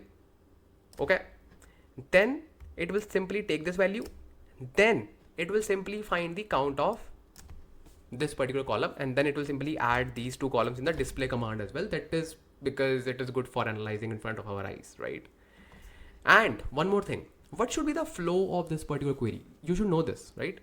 So the flow is, first it executes the from clause, which is this from, then it executes the where clause, which we do not have anything right now, then it executes the group by. Oh, okay. Then it executes the select statement. So when you look at any SQL statement, you would think that, hey, first of all this is running, then this is running, then this is running. No bro, first of all it will simply go to the table, which is this one. After going to the table, it will simply look for any where condition, because it will simply prune the data. Prune the data means it will simply filter out the unnecessary data. Then it will apply the group by. It will simply take the columns for group by. Then it will perform your count, bro. Use your common sense. How it can perform count before going to the group by command? It doesn't know on which it needs to just perform the group by. Okay, so I know when you just read the statement, you think that, hey, it is just first running select statement. No. Okay, so this is the order of execution for SQL, and it is same in all the systems, right? Let me just run this. And okay, with parameter name, did we make any typo? Oh yeah, category spelling. I think CATE, not category. It's category. Perfect. So as you can see that we have got the output. We have order month, as you can see it here, which is 5454. Then we have product category, which is fashion, electronics, fashion, books, fashion. Now, Ansh, Lamba, stop here. Why we are seeing duplicates in fashion and books? Because bro, in order month 5, you have electronics and fashion and books. And then in order month 4, you have books and fashion. So it does not duplicate. You need to treat these values like this: 5 and electronics, 5 and fashion, and 4 and fashion. Do not say, hey, fashion 2 times. No, because those are grouped by on different columns. Okay. So this is a kind of aggregation that we do. And if you understood this, you can perform any aggregation now on multiple columns on everything. One thing that I would like to add, because this is a very common scenario and you should not feel like, hey, how we can just perform that thing, and is it a complex thing or not? Because let's say your interviewer asks you to perform a kind of order by on your data. Let's say the interview says, I want you to sort the output in the descending order based on the total number of orders and by order month as well. That means I want to see if you are a business manager, you can also ask this thing, right? Why you are saying that he or she just asked me like complex question? Just use your mind.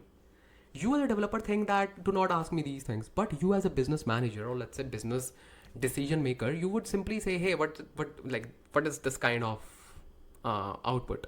I want output in a better way. I want my output sorted by month. So I want to see the sales for the month of April, and then just give me the sales from top to bottom. Then do the same thing for May. Obviously you will ask these things, right? So how you can just perform those things? You will simply apply an order by command, and you will simply apply order by command on 2 columns. First on this order month, and in order month we want this data to be sorted in ascending order. In total orders, in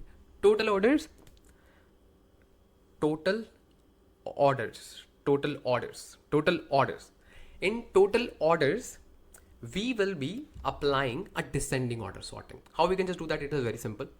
You can simply say order by order month,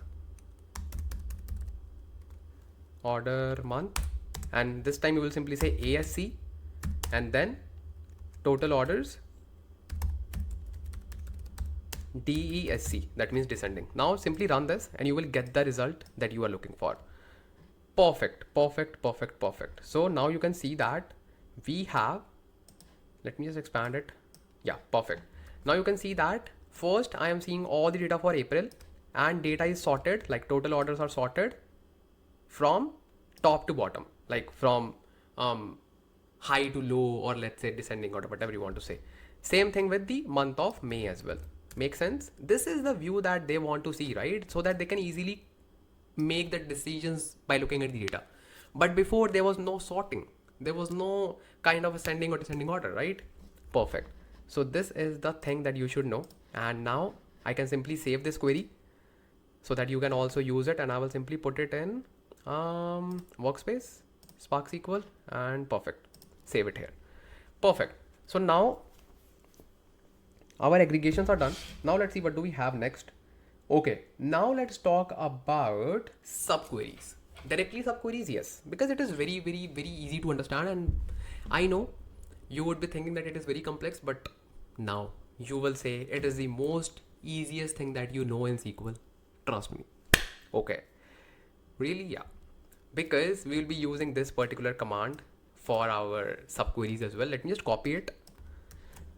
Why this command? Because if I will be writing a new command or new statement, you will feel like how much we need to write for subquery. No. It's just about how you can easily feed that knowledge to someone's brain. And I know how to do that, so let me just do that. So basically, I will simply go to my queries. I'll simply click on this and then SQL editor, and I can simply click on plus. Okay, create a new query. Perfect. Then I can simply close this. So now I'll simply rename it first of all, and I'll simply say query 2 and subquery. Okay, perfect. As I just said, I will simply paste this and I will simply run this in front of you. So now your business manager, your interviewer, or whatever you want to say to that guy or that girl, that lady. So let me just expand it. Yeah, perfect. Now that interviewer or that lady or whatever, Mr. X. So now the person says, this is the output. I do not even worry about this output. I want total number of orders. Okay. Okay.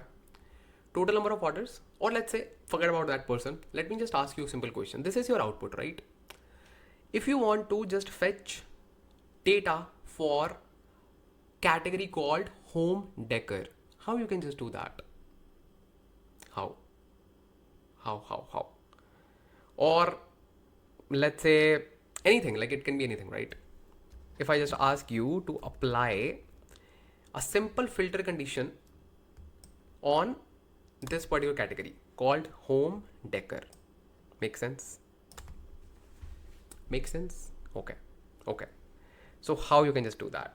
Basically, you will simply say, hey, we can simply add a where clause here and it should work fine. Let's say product category equals home decor. Let me just run this. Perfect. You can say this, right? But if you want to perform the same thing using a subquery, you will say, Ansh, Lamba, why do you want to use a subquery then? Because if you will be able to understand the concept of subquery using the basic thing, then only you can understand the complex scenarios as well. Let's say your interviewer, or let's say anyone who asks you, perform the same thing without using where clause on this query. Or let's say anything, you can just generate any hypothetical situation. Okay. So let's say I want to achieve the same thing without using this. Again, do not judge that, hey, we can simply use where. I'm just making you understand the concept of subquery. Okay. Okay. Very good. So now what we can do, first of all, simply remove this semicolon. What I will do, I will simply run this query. Okay. And I will simply say, I will use this result as my table. That is the concept of subquery. Did you get what did I say? Let me just tell you.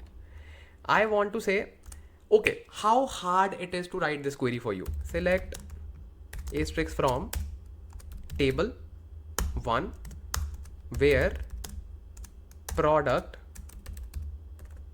or let's say category, equals XYZ. Let's say how hard it is. You will say, no, it is very simple. We can simply use this. It is just a select statement. Exactly. This is your subquery. This is the concept of subquery. Now, the only difference is you are imagining that you have a table 1. Okay. Now, what is this table 1? Just think wisely. What is this table 1? Table 1 is just a data, right? So what you will be doing? We will simply treat this whole result as table 1. That's it. That is the concept of subquery. We will simply treat this particular table result as table 1, as our table, but it is not a table. It is a subquery, but subquery behaves as a table. Make sense? Let me just show you. So now what I will do, I will simply encapsulate this query in parentheses. Let's say like this. So this is my parenthesis, and I will simply name it as, let's say, a subquery. Make sense? Just table name, or let's say table 1, so that you can relate it with the example. Table 1, right? Now I will simply say select asterisk from this thing, from this thing. Now this whole thing is behaving as table. Whole thing is behaving as table 1. That's it. Now you can simply treat this whole query as table. You do not need to worry about anything here. You can simply use your where clause or anything. Let me just say where product category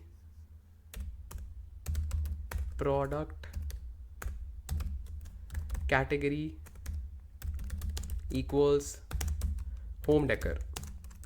Let me just run this. You will see the results. You will see the results. See? Perfect. What did you do? You simply treated the result of this query as a table, and you actually used it as a subquery, because this is your parent query and then this is your subquery. Make sense? Let me just tell you what are hierarchical subqueries. Okay. Now, because once you understand the hierarchical subqueries, you will say, hey, now I am the master of subqueries, and you will love subqueries. I love subqueries, working with subqueries even more than common table expressions. I love using subqueries because it is really easy to debug. It is really easy to understand as well. Now let's say this is the output of this particular result. Now I want you to fetch the results for only order month 5. How you can just do that? So just a hint, you can encapsulate this whole query now as a subquery.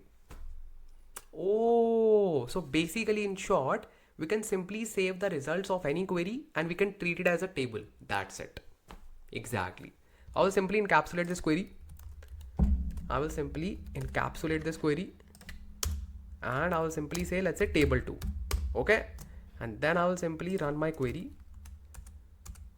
Select asterisk from this table 2 where order month equals 5 or 4, whatever. Simply run this and you will see you are only getting the results for order equals to 5. Why? Because now this whole query is being treated as one table, and within this we have 2 queries. That is the concept of hierarchical subqueries. Now once you digest this information, you can just treat with any complex example, because you know that the result of one query is being treated as a, you can say, table. Treat it as a table, and then you can simply perform your select statement on top of it. That's it. And there can be multiple queries inside this. Multiple. Got it? This is the concept of subqueries. Let me just save this. So concepts are really easy. You just need to focus. That's it. That is the difficult part. Okay, so now we have covered the subqueries as well. Now what's next? Let's cover some case when statements. What are case when statements, or let's say conditionals? Okay, what are conditionals? Let me just create another query. I'll simply say query 3 conditionals. Let's say in your query you want to apply some conditionals. What kind of conditional? Let me just tell you. Select asterisk from SparkSQL.geta.schema.ext. What kind of conditionals? Let's say in your table, in your output, you want to create a new column, okay, where you want to simply say if any payment method, okay, any payment method is being done by credit card or let's say debit card, then I will call it as card. Otherwise I will call it as bank transfer, let's say UPI, because both are same thing. Okay, and we have these values, and just to make sure like how many values do we have, so what we will do, we will simply first of all print the distinct values of this column. Perfect. So we will simply apply the conditionals and we will simply create a new column on top of it. Okay, and let's say I also want to make sure that okay, this is the column that we want to work, that's fine, that we will be creating a conditional column, but at the same time you need to make sure that order status is delivered, because you just want, not delivered, sorry, cancelled, because you are just fetching the details of cancelled orders or returned orders. Make sense? You do not need to worry about processing or delivered. No, just cancelled orders and returned orders. There are multiple ways to do it. Multiple ways. How? Let me just give you a hint. And you need to just do it from multiple ways as well. Okay? Promise. First of all, because it is directly aligned with the previous solution, first of all, create a subquery, and in that subquery, filter out all the records for cancelled and returned only. Then perform the thing which is case one statement that we are going to perform right now. Second approach is handle this removal of records in the case one statement directly.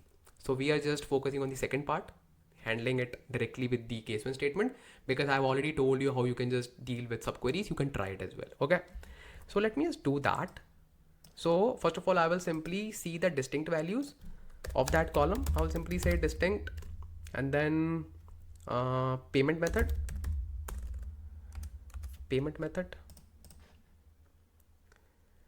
There should be just 4, yeah. Credit card, debit card, UPI and PayPal. Perfect. So let's do it.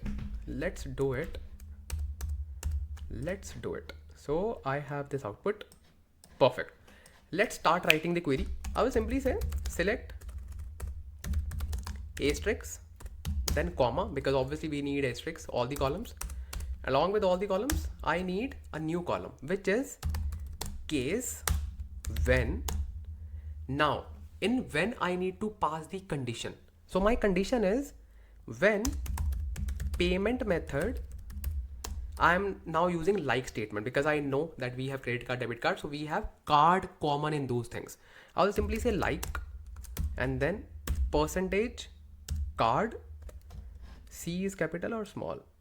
Capital. Okay. Card and then this thing. So whenever in my particular payment method column, if I have card word within any word, any phrase, that means I want to return card. That's it.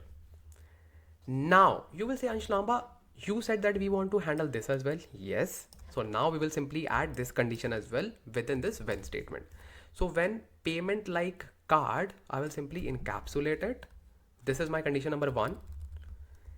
And I will say, and then second condition, order status in cancelled or returned. Make sense? Then just return card, otherwise do not return anything. Okay, not do not return. We are just simply continuing with the statement. So this is my condition number 1. When payment method is this and order status in this, in means like either this or this, then return card. Now next condition. I will simply say when payment method like payment method, not like, I will simply say in, because we have just 2 more, which is PayPal,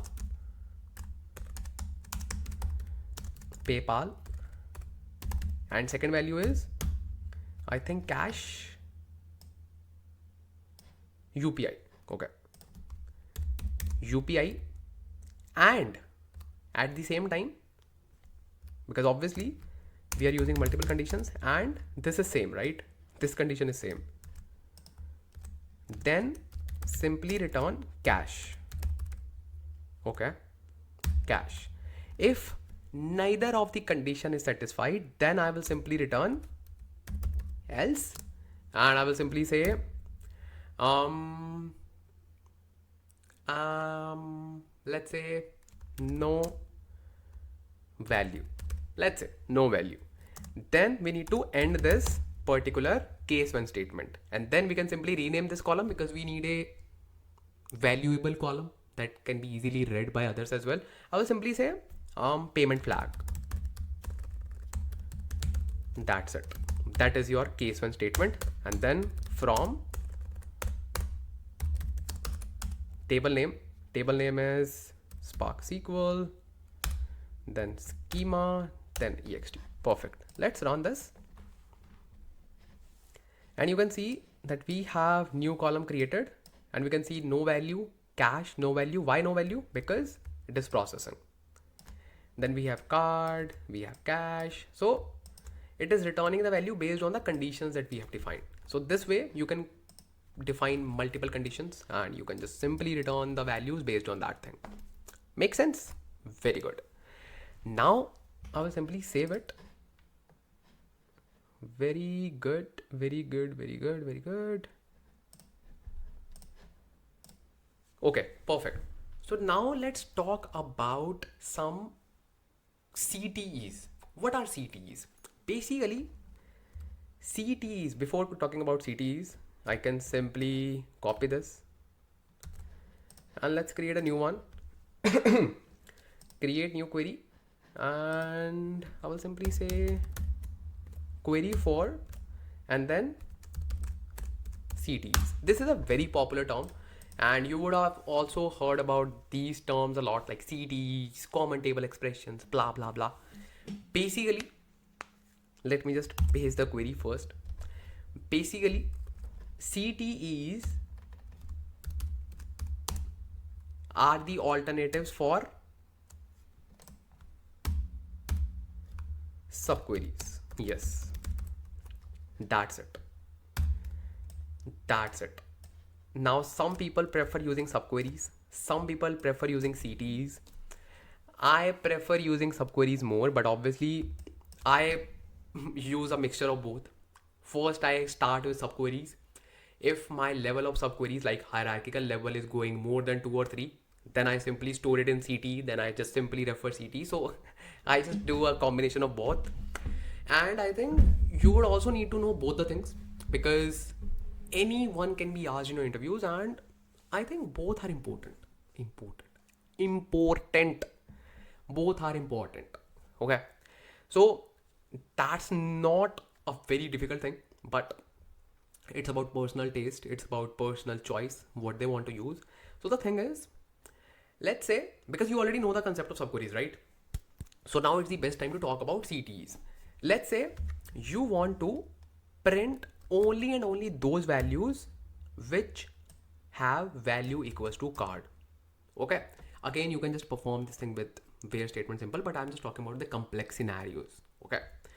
You want to just perform a filter, basic filter, which says values equals to card.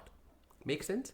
You will simply say, I can create a subquery like this, and I can simply perform my select statement on top of this. And then I will simply say where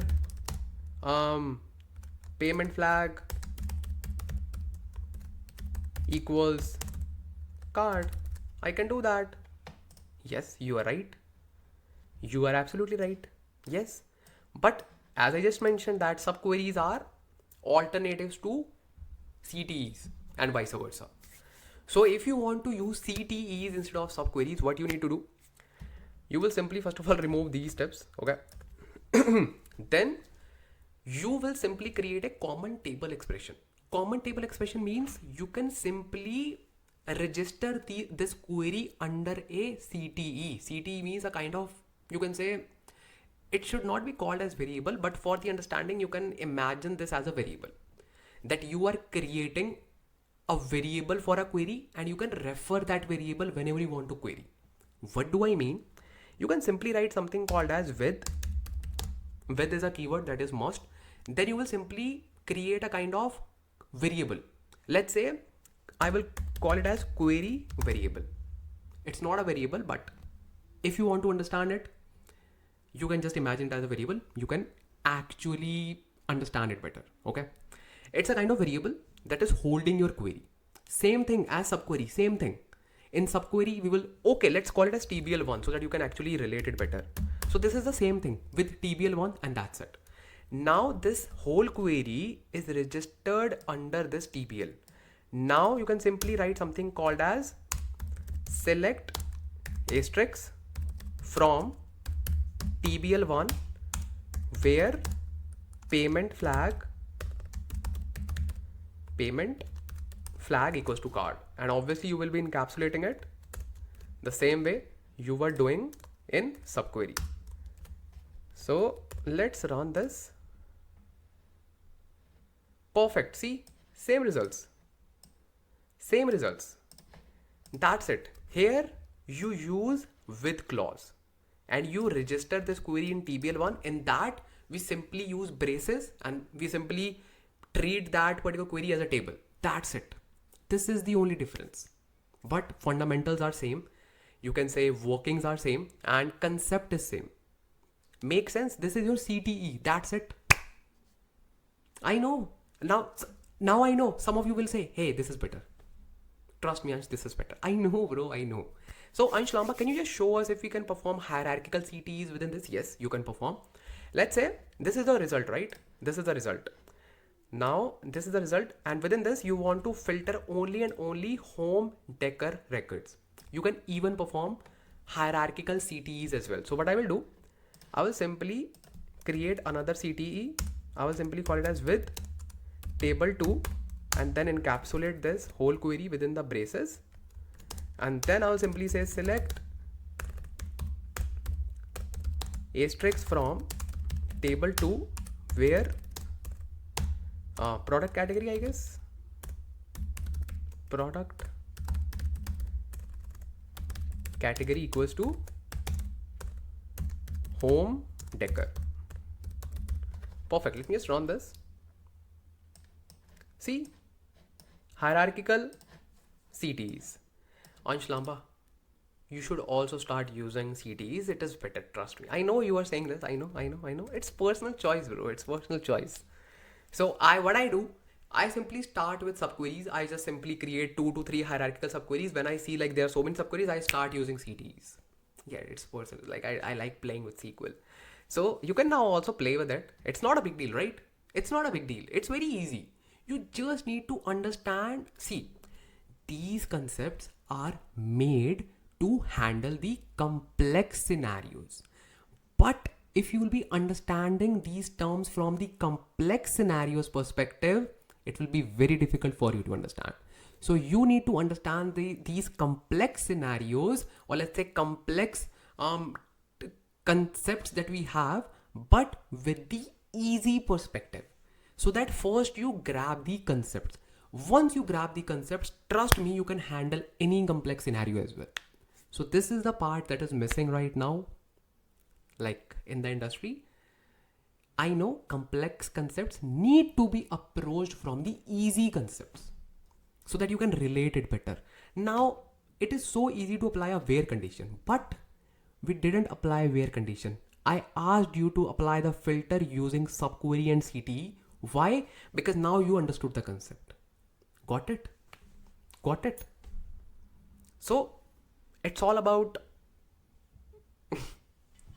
okay, so let me just save this and SparkSQL. Perfect. Now let's see what do we have next, like in SQL. I know you are loving SQL classes. I know. So now, next thing we have, okay, aggregation. Oh, window functions. Window functions are very, very, very important, and I would say window functions have so many variations as well. Really, yeah. Let's talk about window functions. It is really, really important. So when we say window functions, let me close some tabs. First of all, let's have some space. I will call it as query 5 window. Okay.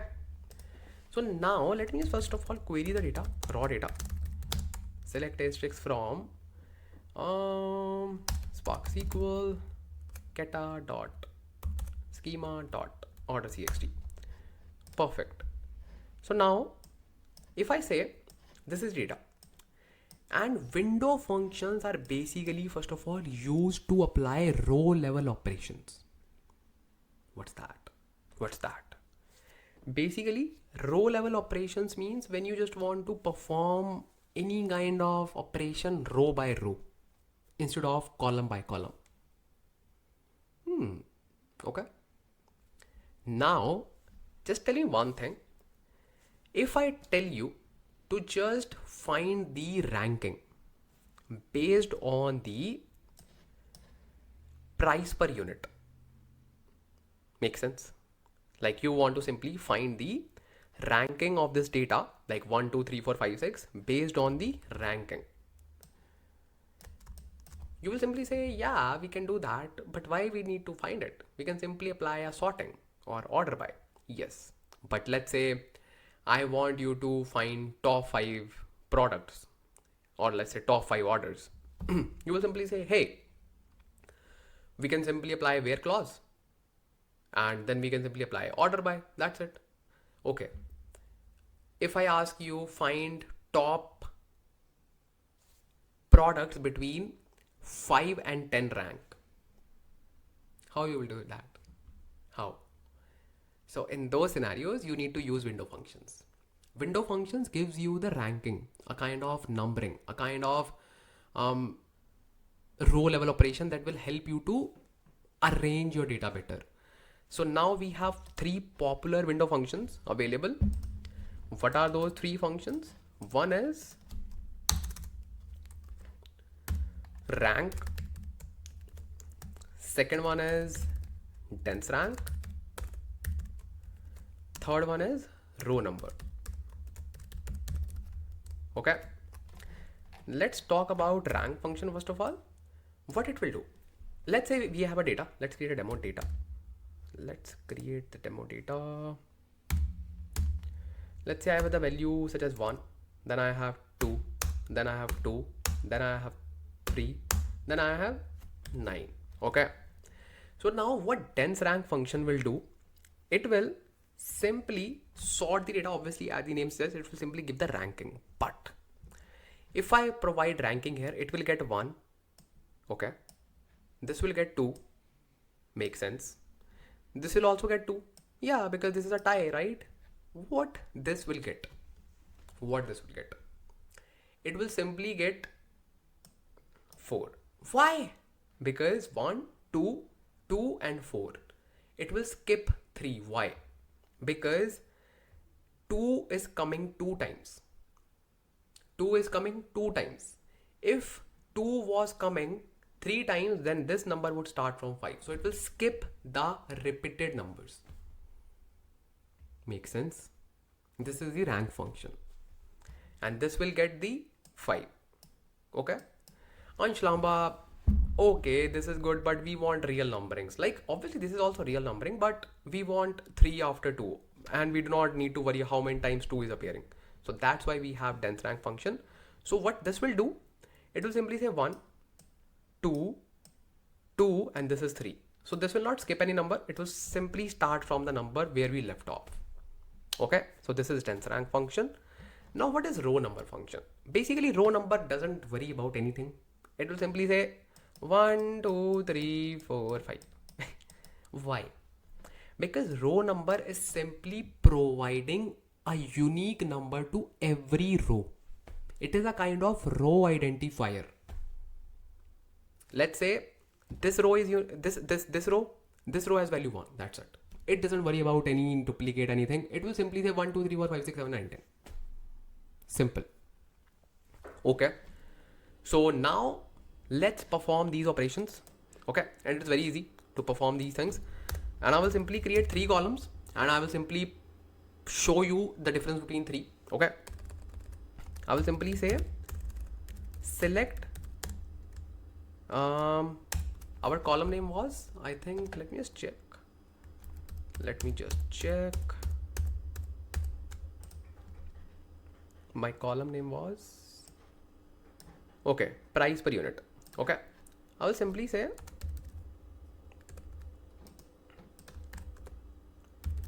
select price per unit. Then after price per unit, what I will say, I will simply create first of all rank function. So I will simply say rank.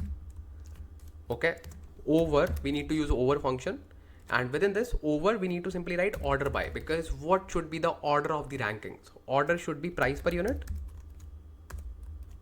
Okay, and we want in DSC or ASC, I want in DSC, that makes sense, and that is the ranking. That's it. Then I'll simply create dense rank function. Then over, same thing, order by, basically I simply wrote order by price per unit, DSC as dense rank, and then row number, perfect, same thing, from SparkSQL dot keta dot this. Perfect. Let's run this, and as you can see that we have the results. This is the column, and here you can see rank 1 2 3 4 5 6 7 8 9 10, and here we have different values. That's why you are seeing same results. If I scroll down, if we have any duplicate value, yes we have. So as you can see that I think we have here as well. Yeah, perfect. So far our all the values were going fine till 31, right? Now 96.98 comes two times.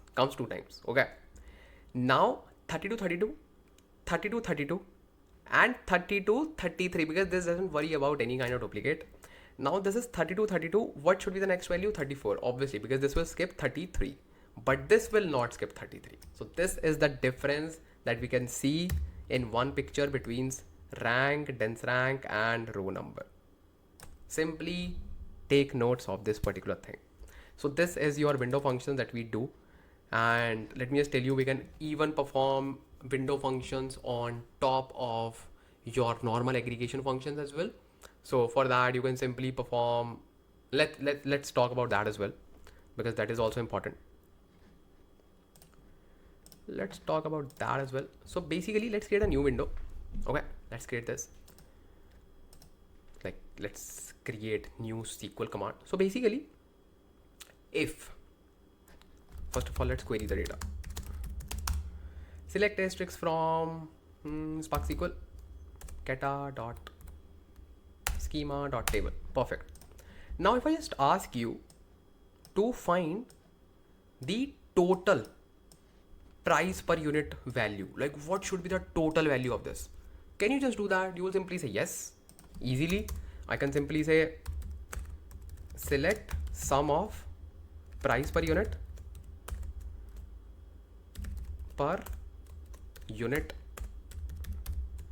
from SparkSQL keta.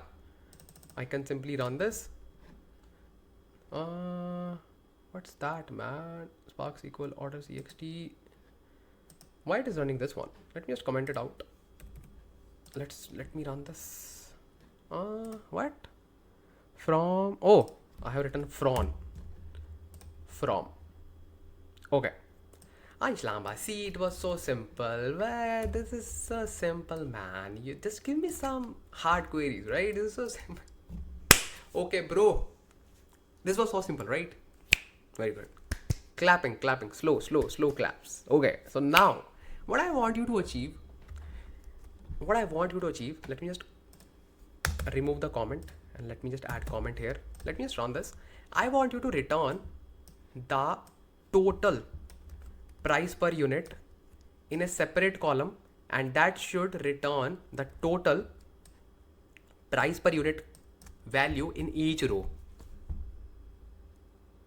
What? Just do that.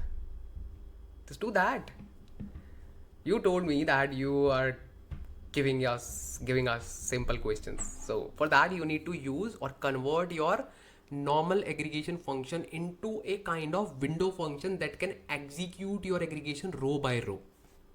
Make sense? Make sense? And how you can just do that, it is very easy. Let me just show you.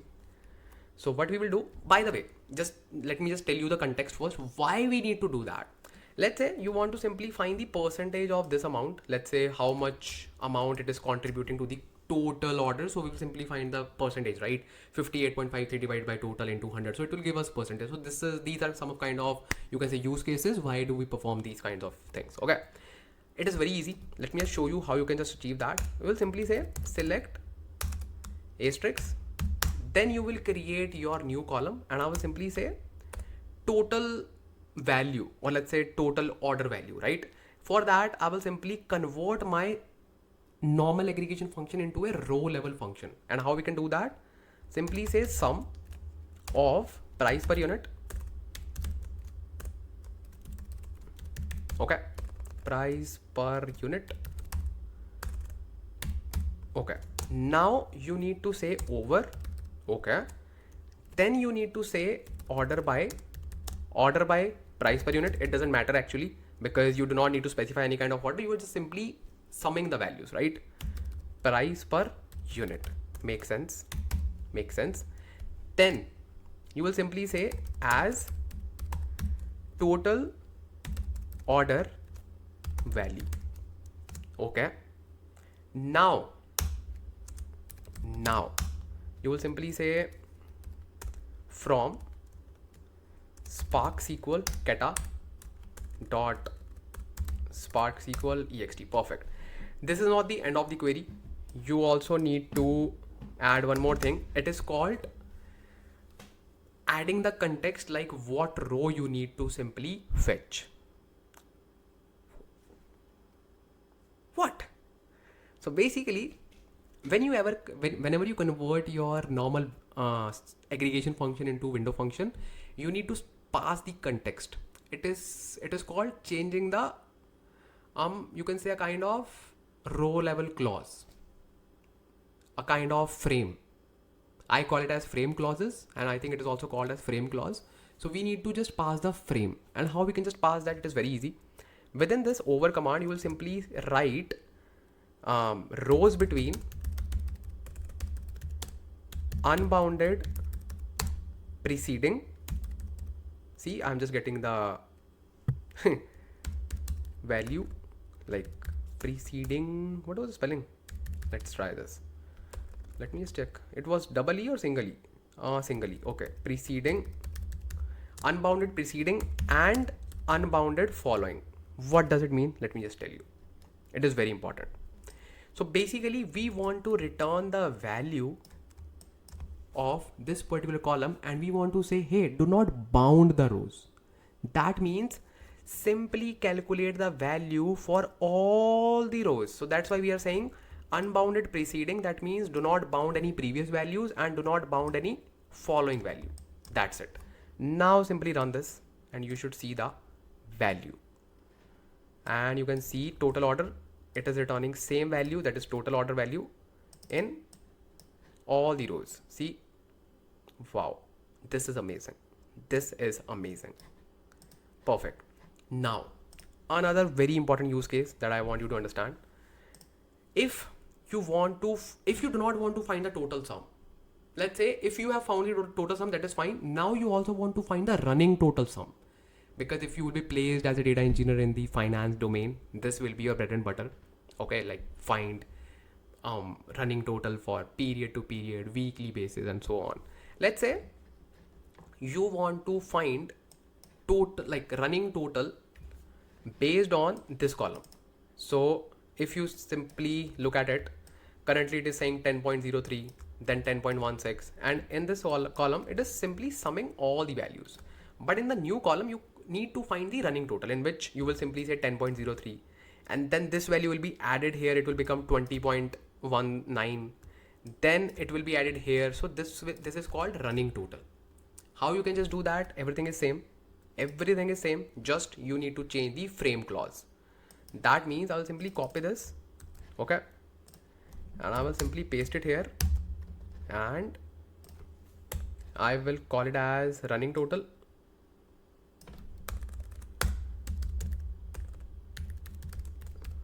Running total, and you simply need to change this unbounded following to current row.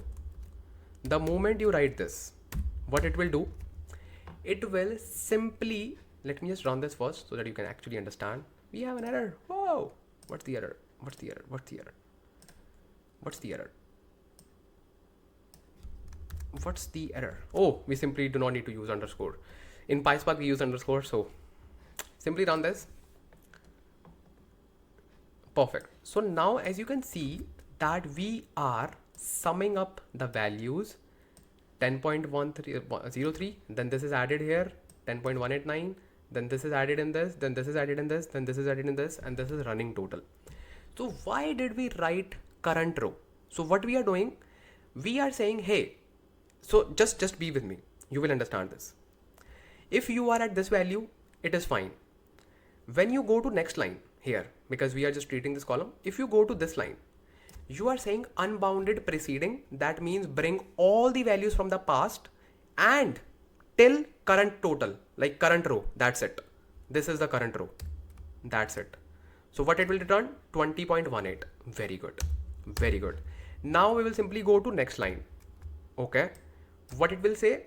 Unbounded preceding, that means bring all the values from the past and simply stop here till current row. It will simply return 30.65. In case of total order value, what it is doing, if it is at this row, it is saying unbounded preceding, bring all the values from the past plus bring all the values from the future as well, that is unbounded following. Got the concept? Got the concept? This is all about like running total and all, and this is really important. So this is all about your frame clause. So I will simply say query 6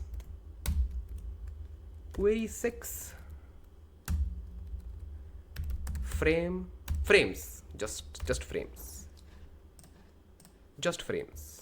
So save it, and perfect, this is also done. So that's all about your major things that you do in SQL. We have so many things obviously in SQL, but these are like very important, that are non-negotiables. And there is one more thing, and for that we need to go back to the notebooks, because we'll be just performing merge condition. Merge, actually you can even perform here as well, but that is a better place to understand that particular condition. It is called merge, and it is also popularly known as UPSERT condition. What condition? UPSERT. If you just want to apply a merge condition on top of your destination name, don't worry, I will just make you understand that as well.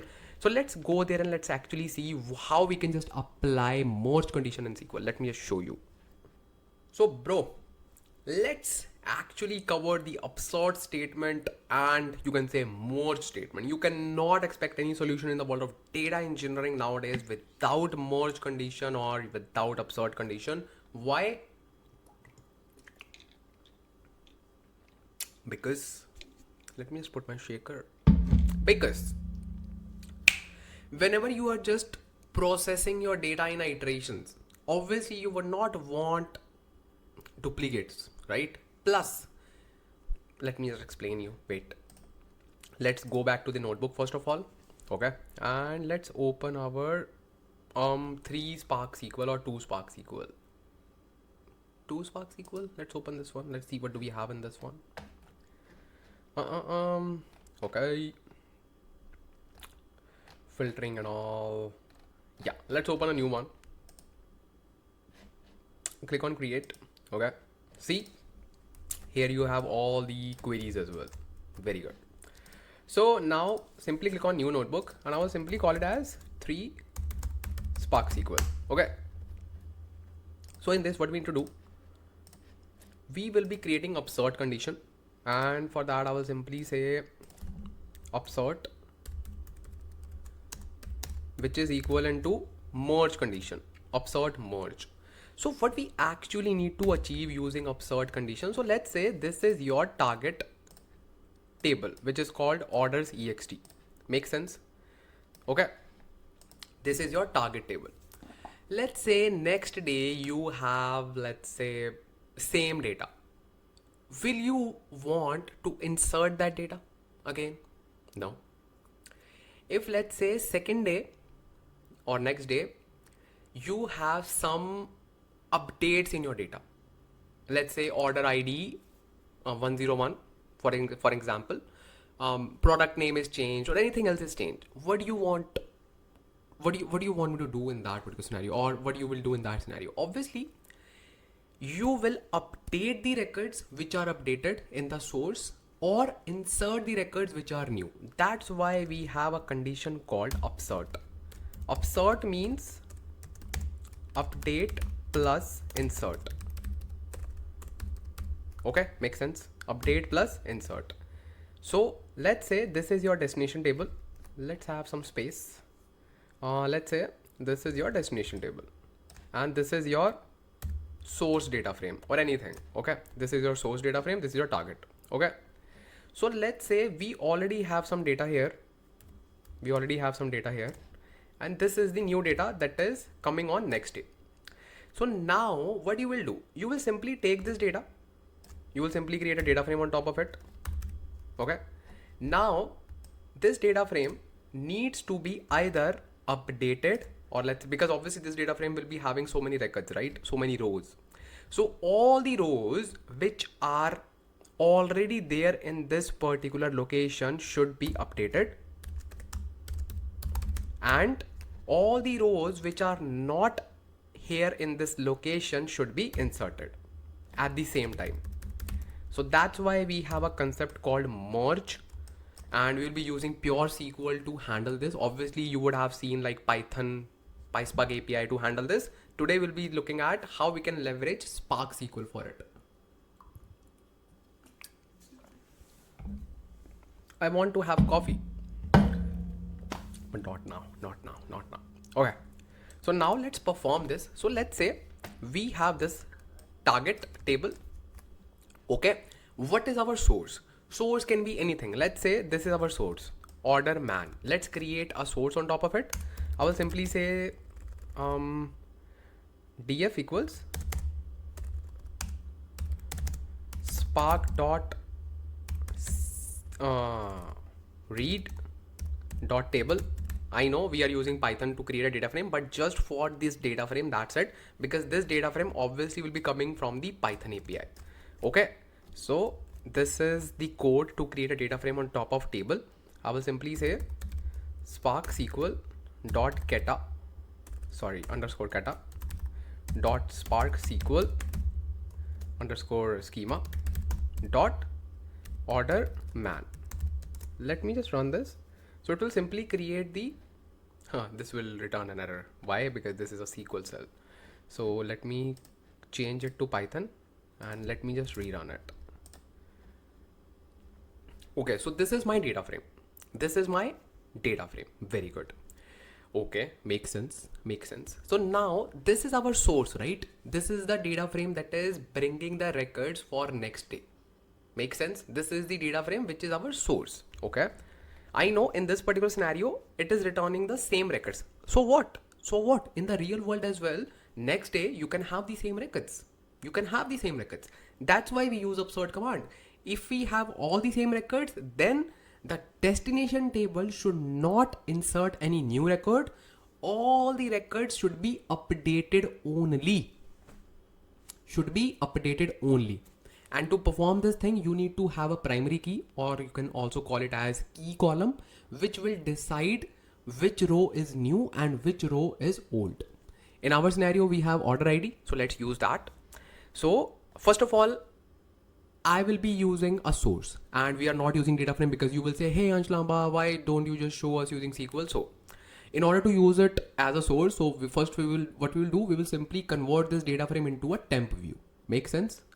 I will simply say df dot create or replace temp view and change it to Python, and I will simply call it as order source.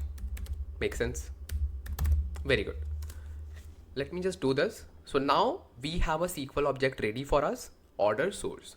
Now we will simply apply that condition, merge condition. I will simply say merge into means the destination. What is our destination? Destination is SparkSQL kata dot schema dot order ext. Okay, merge into table name from means source. What is our source? Source is order source. That's it. Then we need to define on. What should be the key column? Key column is, I can also define an alias because this name is really big. So I can also define an alias. I will simply say trg, and this I will call it as source. I will simply say trg dot order id equals src dot order id. Make sense? Perfect. This is fine. Now what we need to do, we will simply say if the order id, that is the primary key, is matching with this one, which is spark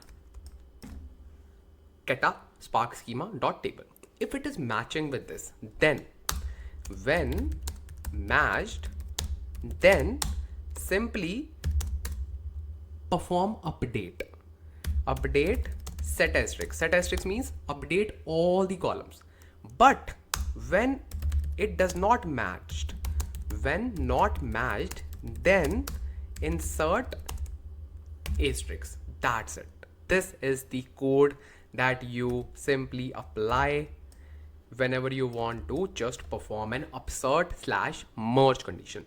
And you can simply search on Google as well. Simply say merge Databricks and you should just see the documentation and go to, see, we have 3 options. Python. So this is the way we do it with Python. It is very easy with Python as well. With SQL, this is the thing that we use, and that is it. That is it. So you can actually refer it if you just want to refer it, and that's it. And you can even perform like multiple update statements as well. Like if you just want to specify, like if you just want to update only one condition, or let's say only one column, then you can simply say update set target dot last thing. That means target dot any particular column equals to source dot column. But in our scenario, we just want to update all the columns, not just one column, because ideally you should update all the columns. Make sense? Because we do not know like in which column we will be having a new value, right? Simply run this cell and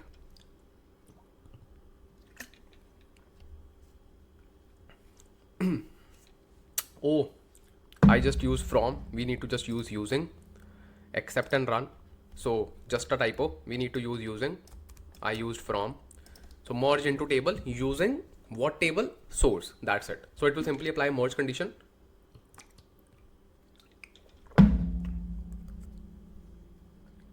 Perfect. What happened? It simply updated 1000 rows because we didn't have any new row. So how many numbers of deleted rows? Obviously 0.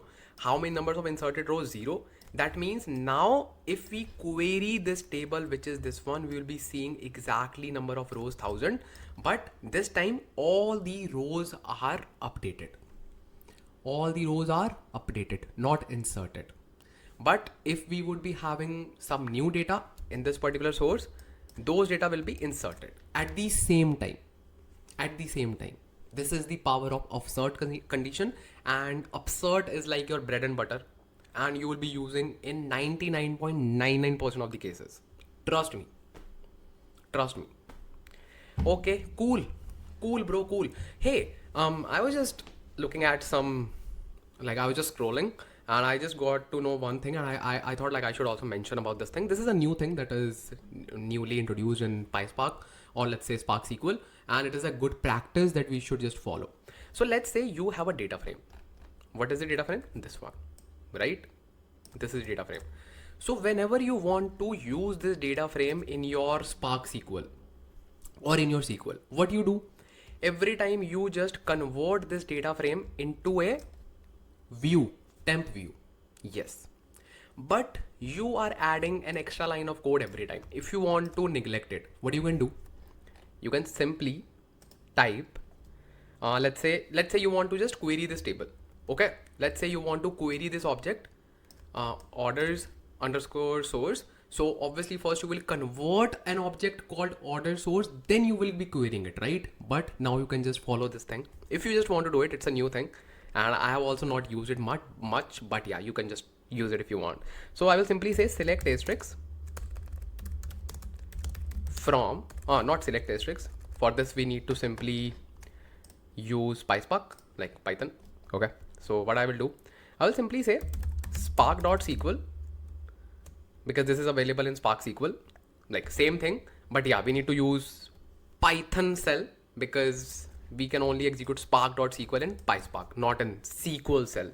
So you simply need to say spark.sql, and you already know that we need to use 3 single quotes, and then you just write your query. Let's say I want to say select asterisk from any table that doesn't even exist. Let's say orders temp, let's say.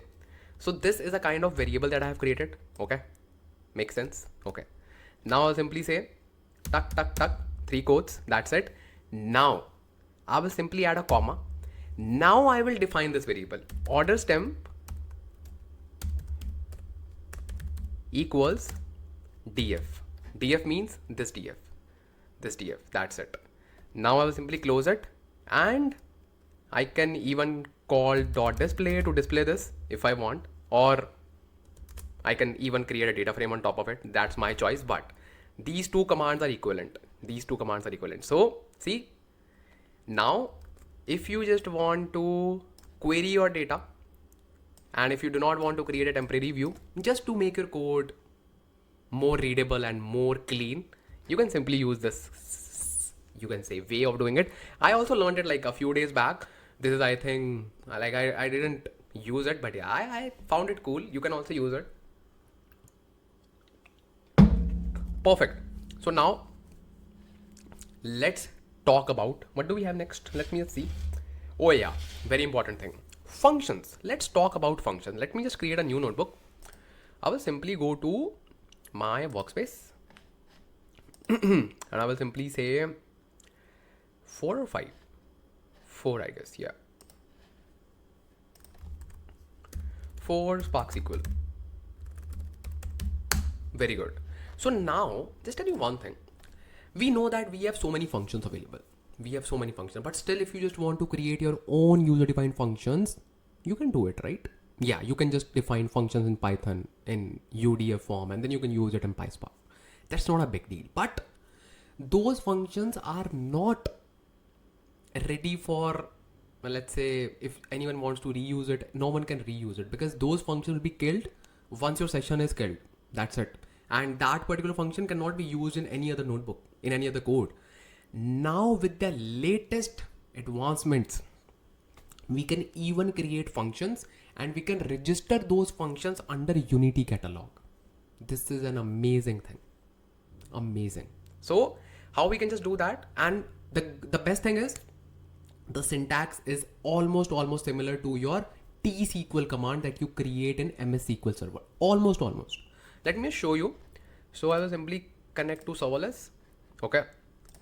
And then I will simply say heading 1 and functions.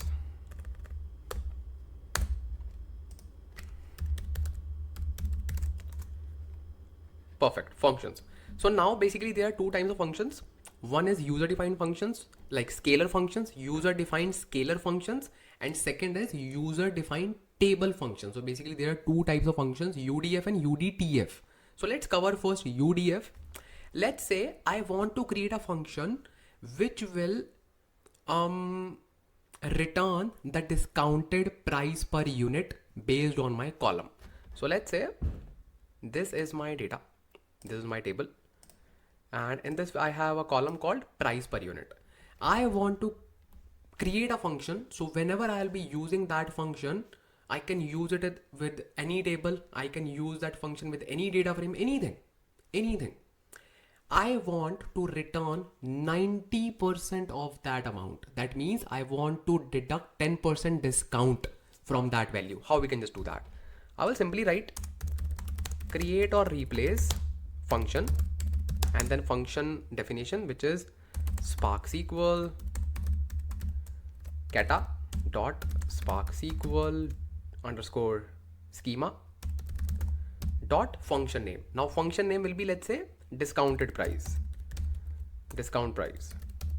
Now I will take the parameter, I will simply say p price, something like that, and then I will simply say data type of it. So I will simply say decimal 10 2, which is a very popular float decimal for big data, and this is my definition. This is my definition. Okay, then I will simply say returns. So what it returns? It returns a scalar value of decimal data type. I will simply say decimal 10 2. That's it. Okay, now I need to specify which language I'm using. I'm using language SQL because I can also use Python as well. Okay, that's it. Then what I am returning? I am returning p price, that is my parameter, into 90, 0.90. That means 90% of the amount. Let's create that. So the moment I create this function will be registered under my Unity catalog, and I can reuse this function with any table, with almost anything. This is my function, which is there for me and which is there for other developers as well. So they do not need to worry about the function. They do not need to rebuild the function. No. So this is done. Let me show you. It should be available here. And let me just refresh. Spark SQL schema. See, now this time you can see functions. So this is my function called discount price.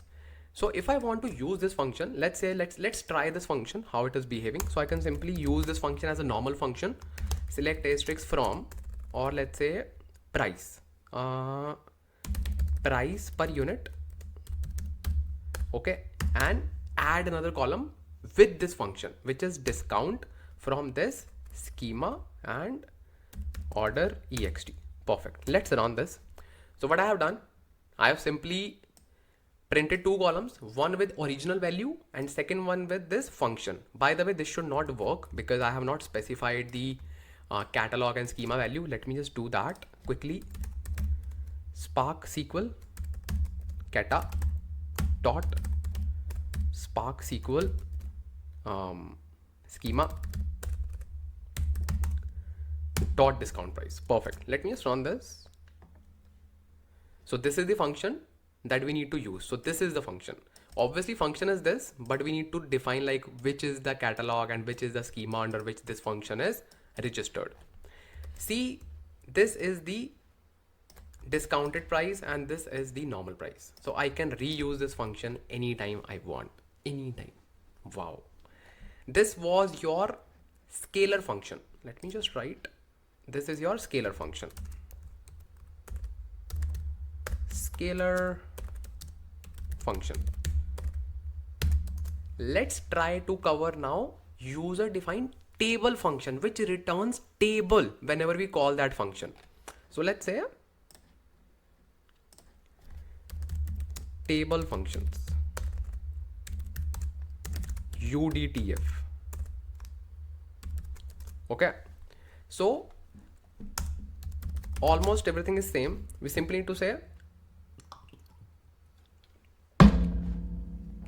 create or replace function, and I want to create it under the schema, and this time I will take the parameter as category, because what I want to do, I will simply fetch the data for a specific category.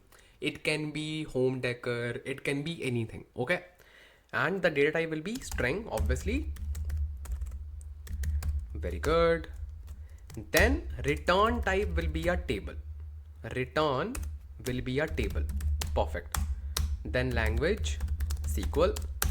Then you need to simply write as, and then you will write your command, which is select asterisk from any table where category equals to p category. And obviously we do not have category column directly. We have column called product category. Perfect. So what will happen here? It will simply return this particular table where this column equals to this particular variable. Okay, and don't worry, we also have documentation for this as well. You can simply say UDF unity catalog, and this is the UDF. Perfect. So this is your scalar function, and this is the scalar function using Python that we are not covering, don't worry. And let me just search the table function if we do have here. Like it should be there, but yeah, you need to search it. So you can just simply go to the documentation and simply see. Let me just run this and let's see.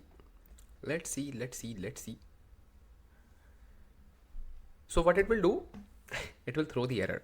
Why? So the basically the thing is, I just missed one thing. Simply forgot to write a return statement. Okay. We simply wrote as, so simply say return, and we need to return this value. Now simply run this because we are returning this particular function. Make sense? Makes sense. So now this is created. Let me just refresh it. Okay, it is refreshing it for me. So till the time it is refreshing, I can just simply write my query. I can simply say, now in order to call this function, obviously this function cannot be used with any column because this is returning a table, not just a scalar value. So this is a kind of table in itself. So we need to just treat this function as a table. We will simply say select asterisk from this function which is called discount price. Not discount price. Oh, wait. Oh man, we just created the function with the same name. No worries, because you are simply understanding the concept, it's fine. Discount price. Now we simply need to pass the category. Let's say I want to say home decor. Makes sense. Let me just run this. So it will simply return me the table, but with only home decor as my category. Okay, see. So this is the concept of functions that we have within our Spark SQL, or you can say now it is enhanced by data, like Unity Catalog by Databricks as well. So now this was the concept of our Spark SQL functions. Now let's talk about something very important, and you as a data engineer would be performing those things a lot. It is called dynamic data masking and row level security. First of all, what's that? Let's create a new notebook and let's try to understand that. Let's create a new notebook here, and let me just say 5 Spark SQL. Perfect. So let's say, first of all, dynamic data masking. Okay, dynamic data masking. Even before proceeding with this one, let me just show you something else. So go to 3 dots and simply go to this settings button. Okay, now go to identity and access. Okay, go to groups, click on manage. You can simply create a new group. Okay, and you can simply name anything if you already have, or click on add new, and you can simply say admin or admins, anything. Click on add. So what you are doing, you are simply creating a group. Why you are creating a group, you would get to know, don't worry. And within this you have 0 members. Click on this and add your email account. Simply say add members, add your email account. So this is your email account. Simply click on add. So now this is the member of this group, and by the name, obviously it is common sense that this is the group for admins, right? So now let's go back to our requirement. So the requirement is, we have a table called order ext. Make sense? We have this table order ext. Let me just query this. Select asterisk from Spark SQL keta dot this dot ext. So let me just run this.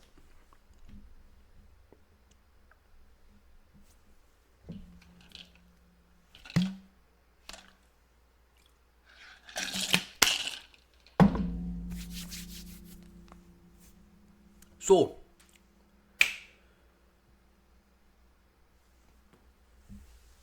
it takes time when it runs the first cell. So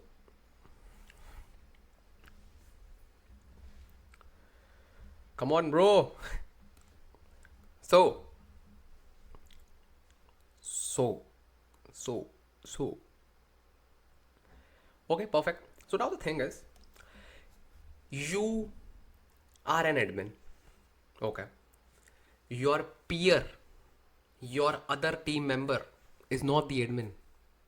But currently, the person can also see all the data. Does that make sense? Yeah, makes sense. Good. Now, just tell me one thing. This information can be sensitive, which is user ID. Okay. It is called PII, personal identification identifier, or personal identity identification, whatever it is. Let's check. Like the intent is that like it can just disclose the personal identity. PII full form. PII, personal identifiable information. Yeah, see. So this is personal identifiable information, PII. So it can be revealed to someone that it should not be. Make sense? And this information should only be revealed to the admins. That's it. But not the other team members. Or let's say not to data analysts, not to data scientists. No. So how you can just do that? So basically we need to perform something called as dynamic data masking. What's that? What it will do? We will create a function. Okay. And then we will apply that function on this table. Okay. And what this function will do, it will check you. If you are the part of the admin group, then you can see all the information. If you are not the part of the admin group, then you will see something called as star. Let's do it. And it is one of the most important things that you as a data engineer will be doing. Dynamic data masking, hiding the data, because you need to take care of the data governance, data security as well, right? Makes sense. Okay. So we have a very cool documentation for it. Let me just take you through that as well. And obviously I would also need to refer some few things so that I can explain you better, because we have some great visuals and we have some great examples as well. So let me just take you there. Data masking, Unity catalog.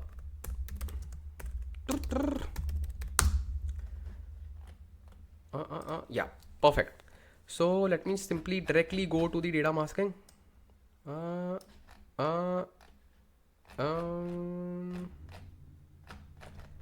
is that, bro? Column mask example. Perfect. Yeah, perfect. So now this is a kind of code that we will be writing. So as I just mentioned, we'll be creating a function.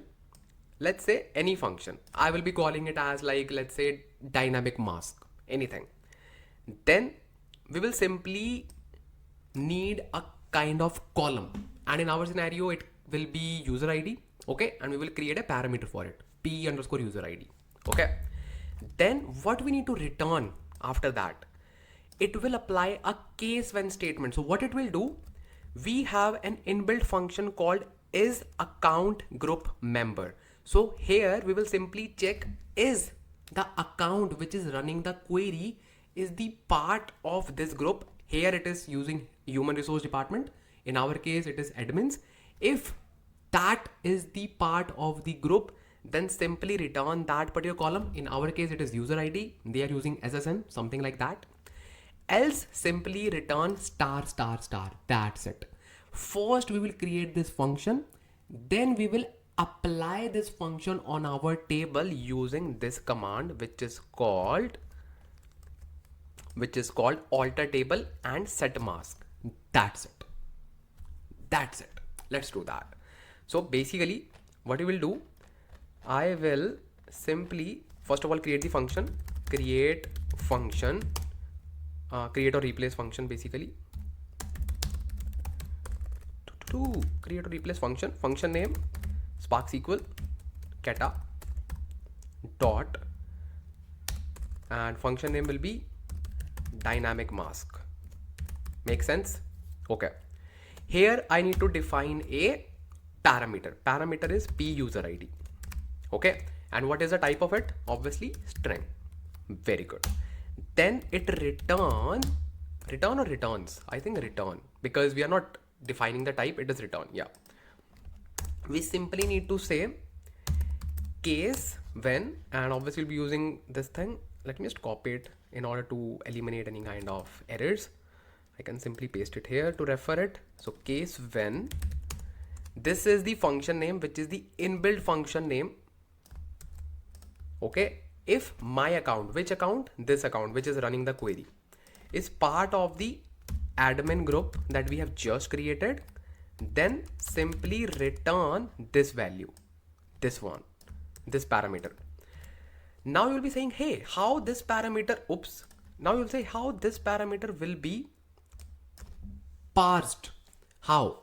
This will be parsed using this command. When we say set mask, it is automatically applying this mask on this column C, alter table, and then alter column as well. So here we will mention that apply this mask on user ID. Then that user ID will be parsed with this parameter, and this parameter will be going to this condition. Make sense? Very good. Then p user ID, else simply return asterisk asterisk asterisk. That's it. End. That's it. Let's run this. And let me just delete this, and I can simply apply a text. So this is created. Okay, let me just add a text, mask function.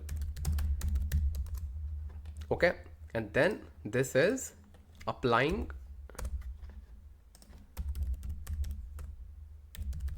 mask function to the column.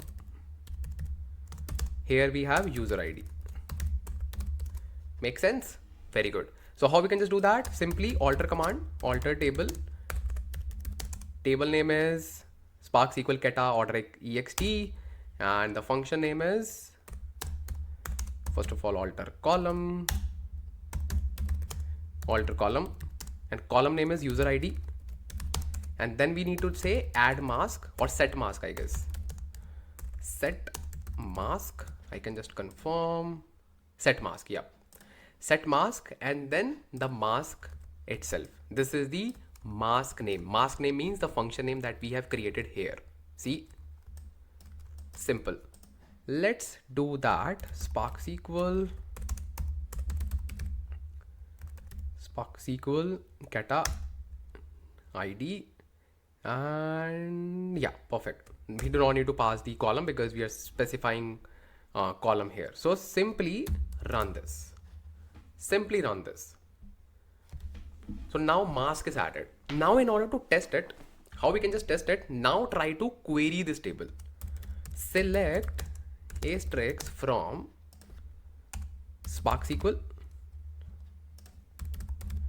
Spark keta, SparkSQL order ext. Let's query this.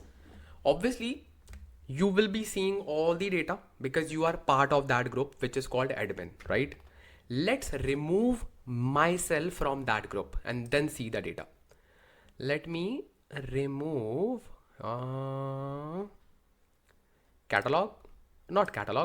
settings, and identity and access, manage. Let me remove myself. Remove. Okay, perfect. Now let's try to query.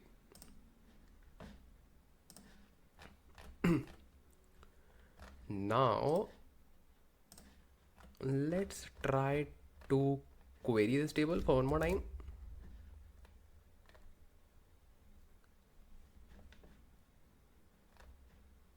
Okay. Oh yeah. So now you will be saying, hey, this is not applied. No. The thing is, it is applied, but I am the meta store admin. So this thing doesn't apply to me. This is the only difference. If any other user will be using this particular table, then that person will not be able to see this data. Okay, that person will not be able to see this data. But I am the meta store level admin, so I am the admin of the whole Databricks workspace and all the tables as well. So that is why these condition doesn't apply to me, because I am the admin of admins. So that is why. But the moment you apply these things, so see, you have first of all created the mask function, which is applied on like taking user ID and all, and you're just taking the group, and then you are simply applying the mask on this particular column, which is user ID, and you are applying the mask called dynamic mask. This is applied, and that means whenever any other user will be querying from your team, the user will not see this data. The user will see asterisk asterisk asterisk asterisk asterisk asterisk. Trust me. Makes sense?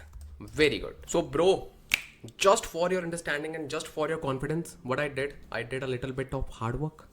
So what I did, I actually created a new user in the Azure repository and then just provided all the access and just did all those things. And finally, just to show you that this time, this is a new user, which is called new user at the rate my domain name. And this user is not the admin of admins like me. This is just a user. So whenever this person is querying this table, this person is not seeing anything. Asterisk, asterisk. That now do not ask me, how did you create this user? That's a long procedure and we need to just give so many access. The reason why I did it, because I want you to feel confident that, okay, we can actually perform these things. The thing is, you just need to apply those things, and obviously there will be some other members who will be just testing the queries. You do not need to worry about them. Okay, you simply need to grab the concepts. Make sense? Make sense? I just did it for you. So simply drop a lovely comment right now. Right now. Okay? Okay. Love you. So this was all about your dynamic data masking. So now what's next? What's next? What's next? See, I was just giving some permissions and also. So now what's next? What's next? The next is row level security. What is row level security? This is tricky one. So simply try to understand it and just be with me. So what is this row level security? Let's say, let's first try to understand what is row level security. Row level security is, in the real world, we have different business domains. Okay, makes sense. We have finance domain, we have IT domain, we have HR domain, we have blah blah domain. So we have so many domains, right? Every domain should see the data of their domain only, not to see the data of other domains. That's true. Wow. So basically, let's say in our product category, we have so many other categories. Let's say fashion, home decor, kitchen, and so many other things, right? So many. Or let's say, let's take the example of payment method. So let's say there's a team who should see the data for credit card and debit cards only. There is a team who should see the data for PayPal and UPI. But team using credit card or debit card data should not see PayPal, should not see UPI. So how we can just apply filters dynamically? So there are like so many ways to do it. The best approach that I also learned like more recently with Spark architecture, because obviously in other things, the thing is, usually we apply row level filters on the reporting side using Power BI. But obviously with the advancements of technologies, we can even apply row level filters, row level security on the lakehouse side as well. So this is really good, and I also like learned this thing more recently, so I thought I should just share this with you as well.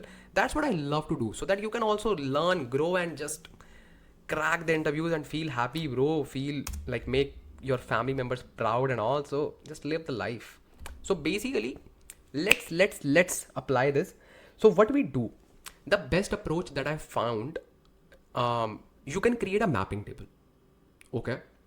What we will be doing in that mapping table, let me just show you. First, let's create a mapping table, or let's first create the script, or let's say this notebook. First, let's do that. Go to workspace, click on notebook, and then I will simply say 6 Spark SQL. Perfect. Don't worry, I will provide all the notebooks. Just enjoy and take a chill pill, bro. Take a chill pill. I'm here to do all the hard work for you. Take a chill pill. So what do you need to do? I will simply add the markdown first of all.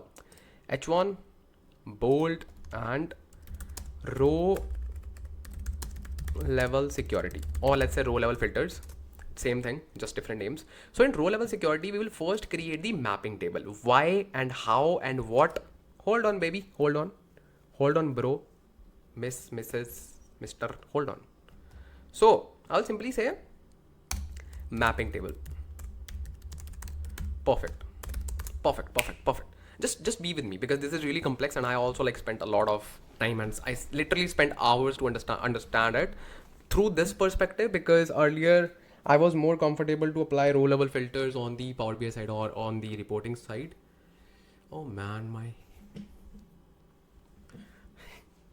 so mapping table. First of all, let's create the mapping table. First of all, when we need to create the mapping table, so in the mapping table, we define what user should have access to what data.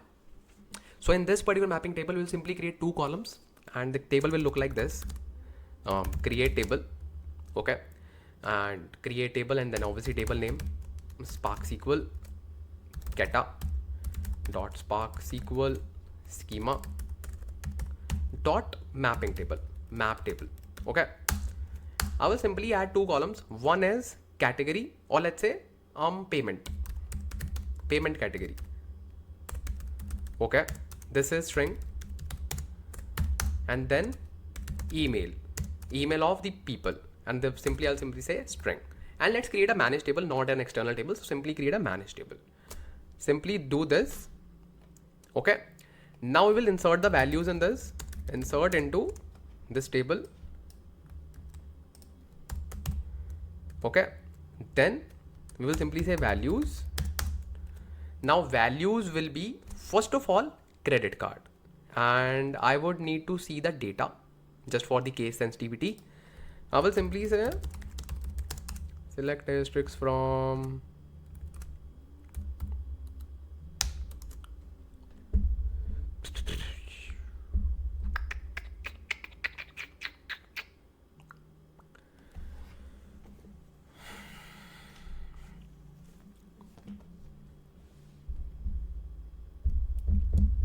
come on, baby, come on.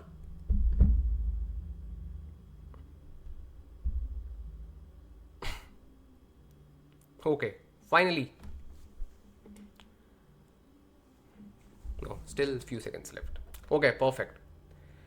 Oh, nice. Oh, actually, I cannot also see this asterisk. Oh, because I just removed myself from the group, and it took few seconds to remove myself, so it's fine. And just to confirm, this is my account, and I have actually two groups, admin and admins, and I am just using admin, so that is why I can also not see this data. And I think it takes a few minutes to refresh that particular thing, because when I removed myself, it was actually not removed. So obviously this is fine. Now what we need to do, we need to simply apply the row level filters on this one, okay. So we have credit card and debit card, okay, debit card, okay, perfect. Let's add the values. I will simply say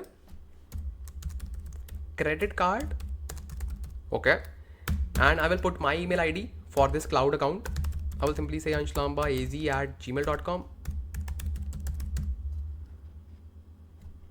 and do not send emails on this email ID. Some idiots are just sending, I don't know like what to say, man.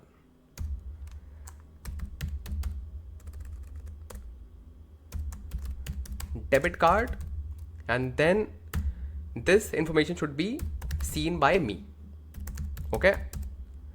Yahoo. Perfect.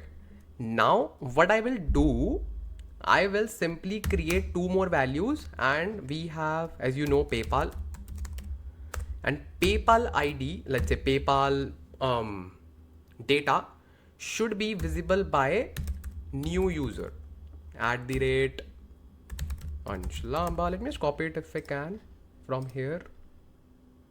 Yeah, I can.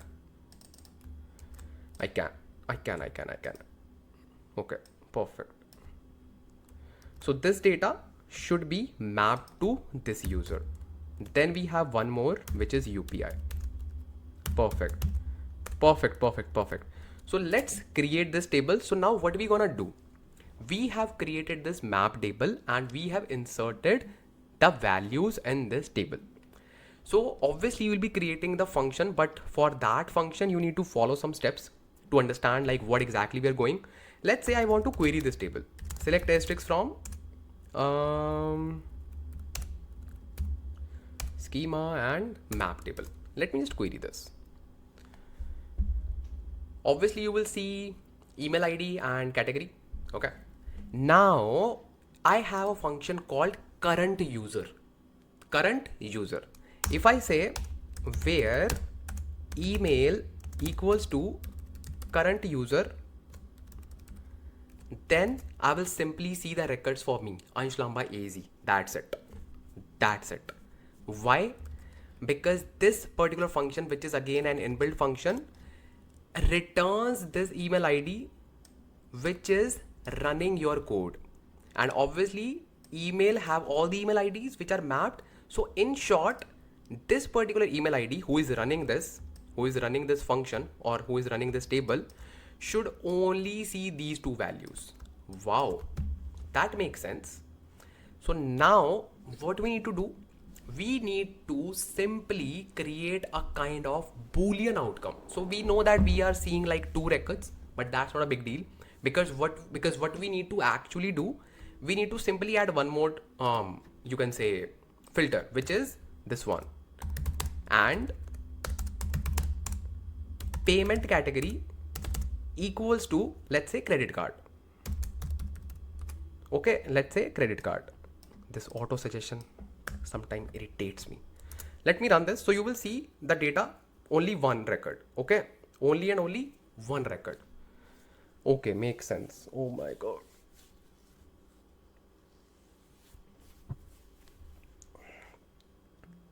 Ansh Lamba, take a nap. Really? Naps are for kids. So basically, I need a shot. So basically, payment category. So I can only see one record. If I say here UPI, will I see anything? Will I see anything? The answer is no. The answer is no. Because UPI data should be visible to the other user. Okay. In short, let me just tell you the architecture that we need to follow.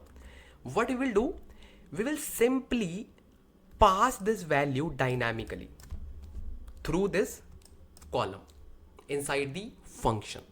So every time that function will check, so let me show you. Let's say this is the data that you are trying to query. Every time that function will check your user ID. Okay, your user ID, like email equals to current user. Okay, so this is the data, like this is the table. This is the table. Obviously we do not have anything. Let me just put first of all credit card. Okay, so what it will do every time in this particular function that we are creating right now, it will simply first of all check your email ID. Makes sense. Okay, using this function, and confirm that you have the access to this payment category, which is credit card. This value will be coming from this table. How? Because once we have created the function, I know that is not created right now. Once we have created the function, we can simply apply the function on top of this particular column. So every time the value of this particular column will be passed to that function. And if that function returns true, then we will see this record. If the function returns false, we cannot see this record for any user who is running the query against this table. Understood? Let me just repeat. So we will be converting that particular function, which one? This one, into a boolean, and it is very easy. Let me show you.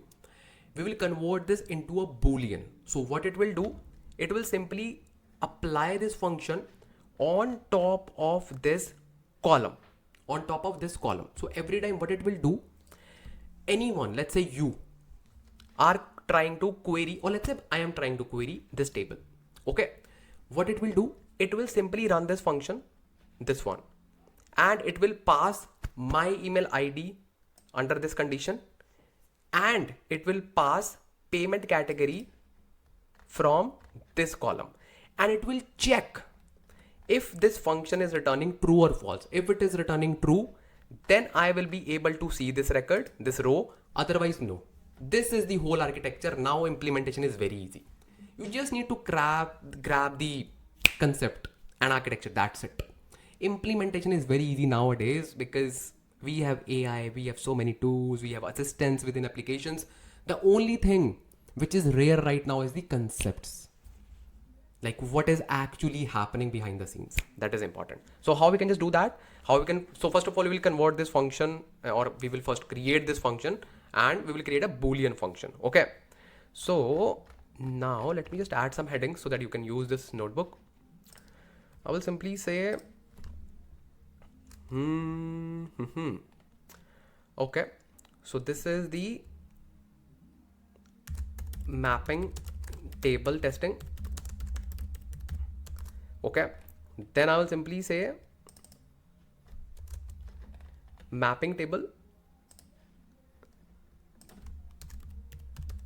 converting mapping table into a boolean function. And how we can just do that? It is very easy. It is very easy. We will simply copy this query, and even before converting into boolean, let me show you how we will simply query it. So this is simply returning me the data, right? I will simply say store it in a subquery and run a subquery which is called as select if not exist or if exist or anything. Make sense? So you can simply say select one, or let's say select asterisk, anything from this. Okay, and then simply say exists, oops, capital, because I do like capital things. So basically when we just run this, let me just run this, what it will return? It will simply return true or false. That's it. If we have records, then true, otherwise false. That's it. See, exist, blah, blah, blah, blah, blah, blah, blah.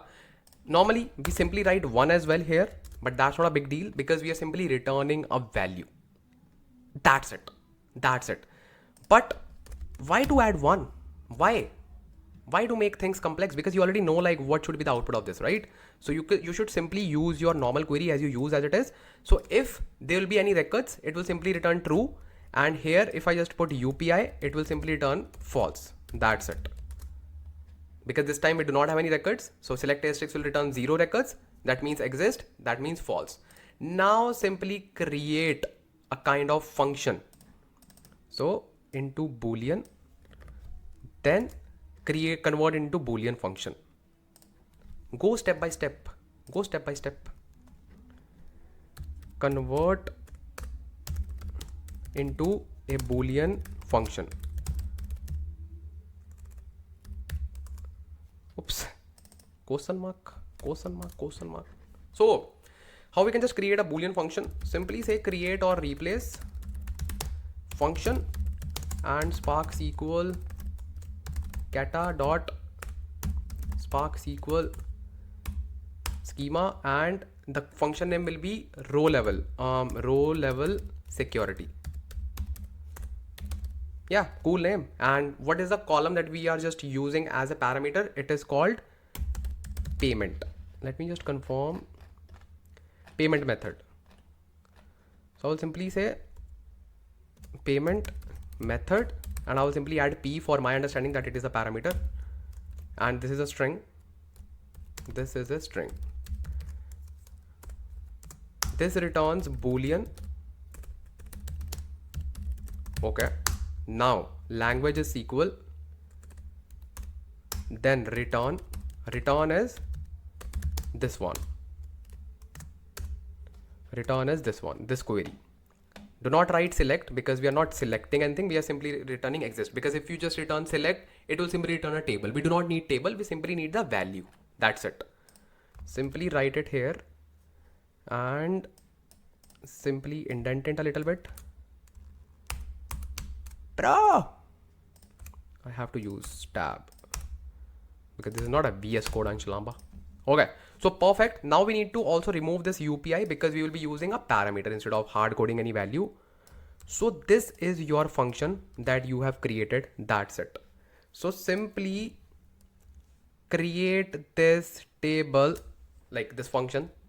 Perfect. So you have created your function. Okay, now you want to or you need to apply this function on top of your table. How you can just do that? You can simply refer the documentation and it should be there like how to just apply, because we have our function ready, and you can simply say set row filter. Yeah, see, alter table, this one, and then we simply say set mask. In this we simply say set row, and this is the function that we have created on which column? On this column. That's it. Just copy this. That's it. That's it. So let me just perform alter, and before that let's create a heading applying row level security function to the column. Make sense? Very good. So I'll simply say alter table, and table name is Spark SQL Keta order ext, yes, and set row, and my function name is this one. Perfect. On which table, like on which column? It's called payment method. Perfect. Let's run this. And now we will actually test it as well. But Ansh Lamba, set row filter. Oh, do we need to add filter as well? Oh yeah, sorry, I forgot to write filter as well. Yeah, set row filter, and then it is done. Perfect. Now let's actually test it. I will simply say testing, and I should only see credit card and debit card. I will simply say select asterisk from SparkSQL Keta dot schema dot order ext. Let's see if it is working fine or not. And you understood the whole architecture, what is happening, right? And I can see only credit and debit card. Perfect. With dynamic data masking as well. Perfect, man. Lovely. Let me just sum up like what is happening here. So I am trying to query this table, which is order ext, right? So what is happening here? It will simply apply the select asterisk from this table on every row. First of all, it will go to this row. Okay. And we have applied the filter on top of this particular column, and it will go to the filter. It will pass this value to my RLS function, which is this one. What it takes the parameter, which is our payment method. It will simply take that parameter. It will check that if for my mapping table, in my mapping table, if me who is running the query and equals payment category equals to p payment method, which is coming from here. That means in this mapping table, which is this one, if that particular category is equivalent to that one column, which is payment method, and this email ID is also equivalent to this one, and if we see any records, then it will return true, otherwise false. And if it returns true, then I will see this record. If it returns false, which is in this scenario, I will not see this record. That's what it is happening behind the scenes. And that is all about your row level security. And now I hope you understood all these things with row level security. Understood. Very good. Now I want you to understand delta tables plus Spark SQL, because this is the need of the hour. Why? Every data engineering solution is leveraging open table format. Okay. And now open table format means SQL. You need to understand how you can also work with open table format, and what is the most popular and most matured open table format is delta table, delta lake. Now I will just show you what are those capabilities that you can perform with Spark SQL in combination with Delta Lake so that you can actually perform those powerful things. Let me just show you what are those things. Let me show you. So now let's talk about, and let me just check my mic. It is working? Yeah. So now let's talk about our Delta Lake plus SQL.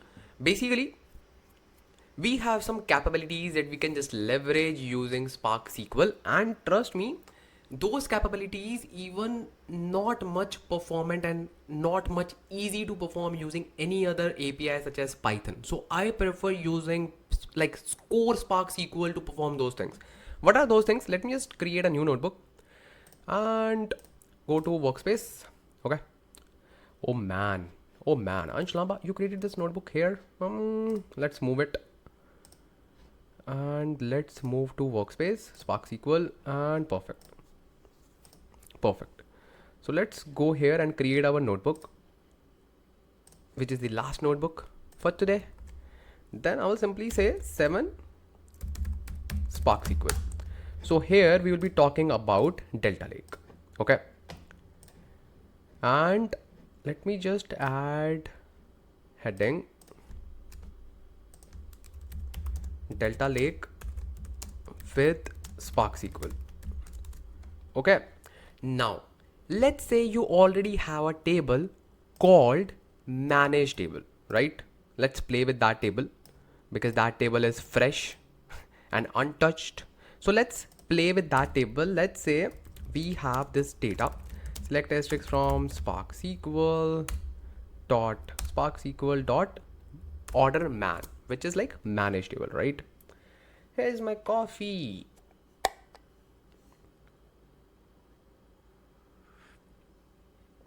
Oh man, finally.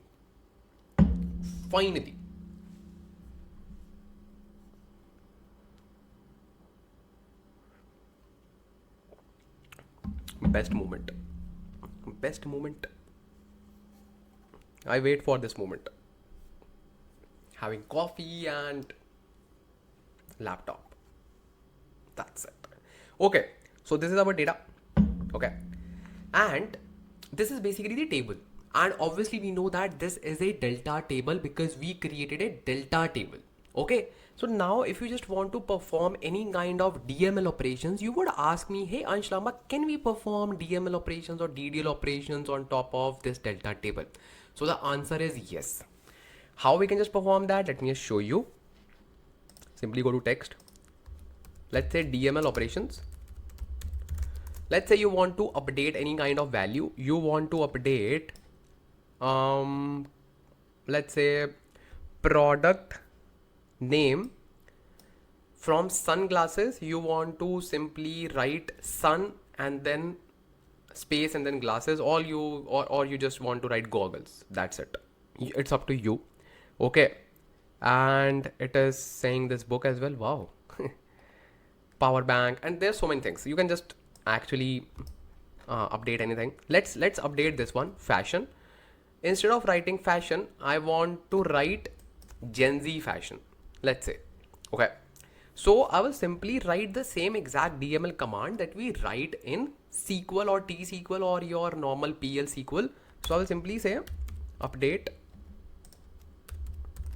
table name is this one, and then I will simply say set product category equals Gen Z fashion, where product category equals fashion.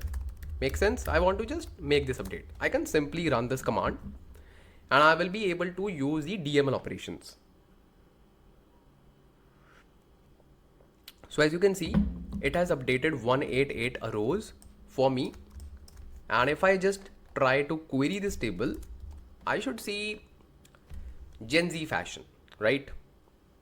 Perfect. As you can see that. Okay. Let's say you want to see this information. What do I mean? So basically we have a function, or let's say a kind of feature.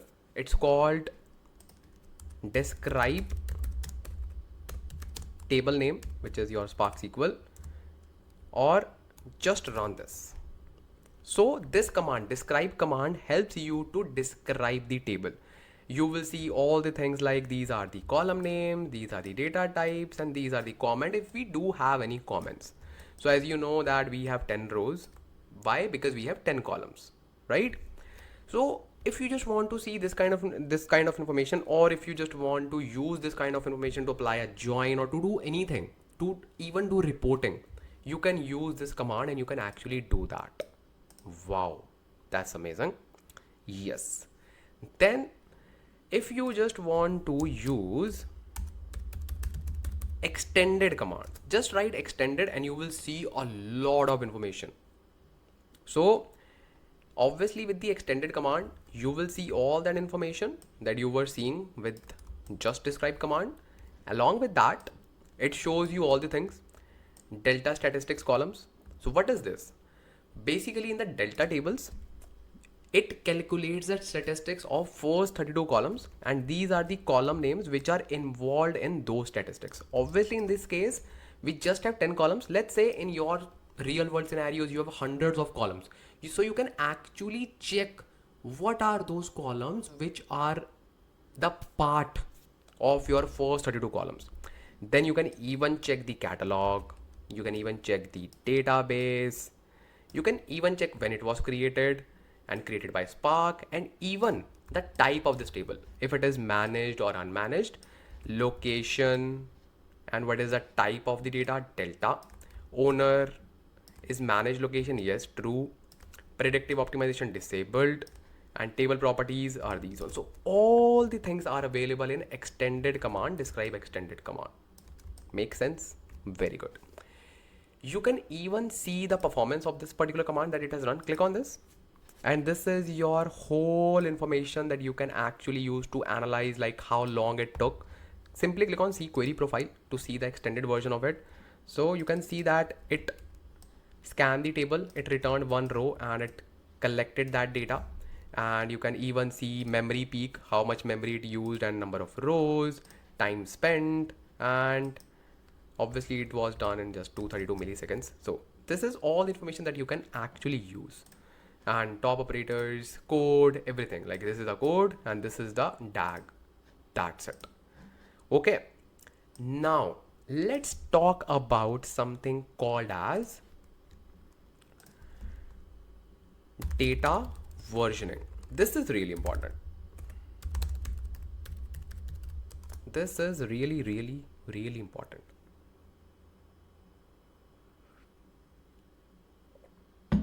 So what is data versioning? What is data versioning? So basically data versioning helps you to find the versions of the table. Okay, so let's say you want to delete some records. Let's say you want to delete the record where order ID equals to 1001. Let's do that. You will simply say delete from table name where order ID equals 1001. Let's do that. So it will simply obviously delete the record.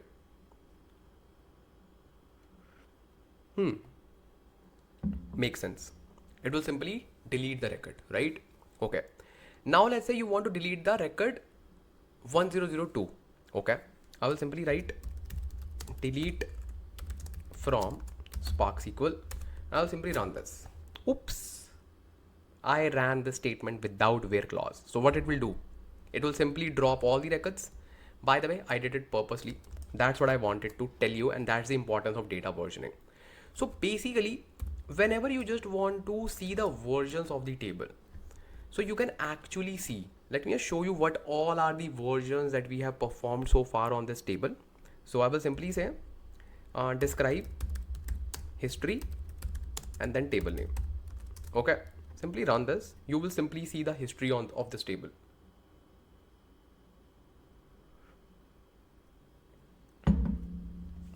Perfect.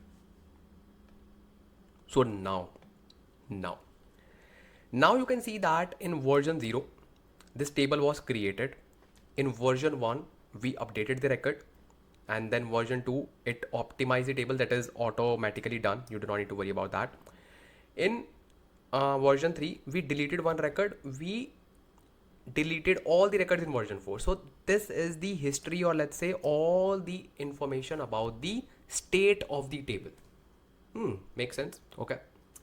Now, if you just want to roll back to any particular version, you can do that. Using what? Using time travel. So let's talk about time travel.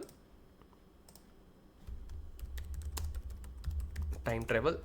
So what you can do, you can simply say restore table to version as of, let's say, 3, because in third version we simply deleted only one record, and that is fine. Okay. And obviously in version 4 we have empty table because we deleted all the records, right? So as you can see, it has restored my table, and you can even verify this thing. You can simply query the data. You can simply say select asterisk from SparkSQL keta dot schema dot order man. You will see all the 999 records. See, 999 rows. So this is rolled back, or you can say we have applied time travel on this particular table, which is possible obviously with the help of Python as well, but yeah, we prefer using SQL. Let me just tell you one more thing. You can even perform rollback using SQL to the Delta Lake directly. So obviously under the hood, this table, basically this table is having the data in the form of delta. Makes sense? Which is stored here. Obviously in the managed location. So you can use something called as, if you just see the location of this table, you can simply go to describe table and see the location. So this is the location, right? This is the location. Simply copy this location. Why I'm copying this location? Because I want to show you something. We performed restore using this one, right? Plus we performed describe table using this table. Let's say, because this can be coming in your, let's say, real-time scenarios as well, when you do not have a table established, but still you can use SQL on top of Delta Lake. That is the power of Delta Lake. So what you can do, you can simply say describe history, and then table name. We do not have a table name. Just assume we do not have a table name. We just have this location. I will simply say delta dot, then add ticks, back ticks. Tick is the button that is available just above the tab button. So simply add ticks and ticks here as well. Just run this, and you will see that it will return the same output. Obviously output will be different because we have now one more version. Oh, it has returned the error. What's the error? What's the error? Invalid configuration value detected for this. Okay. By the way, we see these kinds of issues when we do not have access to this particular location, and that is fine. I think that is valid. Why? Because this meta store container doesn't have any kind of external location associated within our Databricks workspace. That is fine. So what we can do, we can simply go to our Azure and we can simply see our external location, like our external tables location. I will simply go to SparkSQL source orders ext. We can query this one, not a big deal. And for that we can simply go to Databricks and then simply apply the describe command on the top of that table as well. So I will simply say SparkSQL orders ext, and I will simply say describe extended because I want to get the location of this table. I know that we have the table and we can just get the location from other methods as well, but just use this one just to save time because our intent is something else. We want to see how we can enable this thing. So this is the location. Perfect. Let me just copy this. Now what I will do, I will simply say describe history. Okay. Instead of using a table name, I can simply use delta dot backticks, paste the location, run that. even without having the table, bro, what do you want? What do you want? What it is saying, by the way? Spark SQL dot order xt with row filters. Oh, because we have applied row level filters, so that is why we cannot see this using delta. Bro, will you allow me to explain the concept? Can we just create a new table quickly? Do we have a, yeah, we can simply see the data of map table as well, but map table is again the manage table. Bro, this is not good. So we can simply create a new table, not a big deal, because I want you to understand this concept for sure, because this is important. I will create a new table here quickly. I will simply say create table, blah, blah, blah. And this is my new table, orders new. Okay. As select asterisk from Spark SQL order man. That's it. Perfect. And I will simply create an external table, obviously. So I will simply say location is this one. See, I'm so possessive for you so that you can learn the things. So this is my table. Okay. And perfect. Now we can finally query this table. So let's grab the location. So now we know that we have a table here, right? Let's suppose table is not there, only the delta data folders are there. Okay, so now let's query that. If it will return an error, bro, they don't know about me.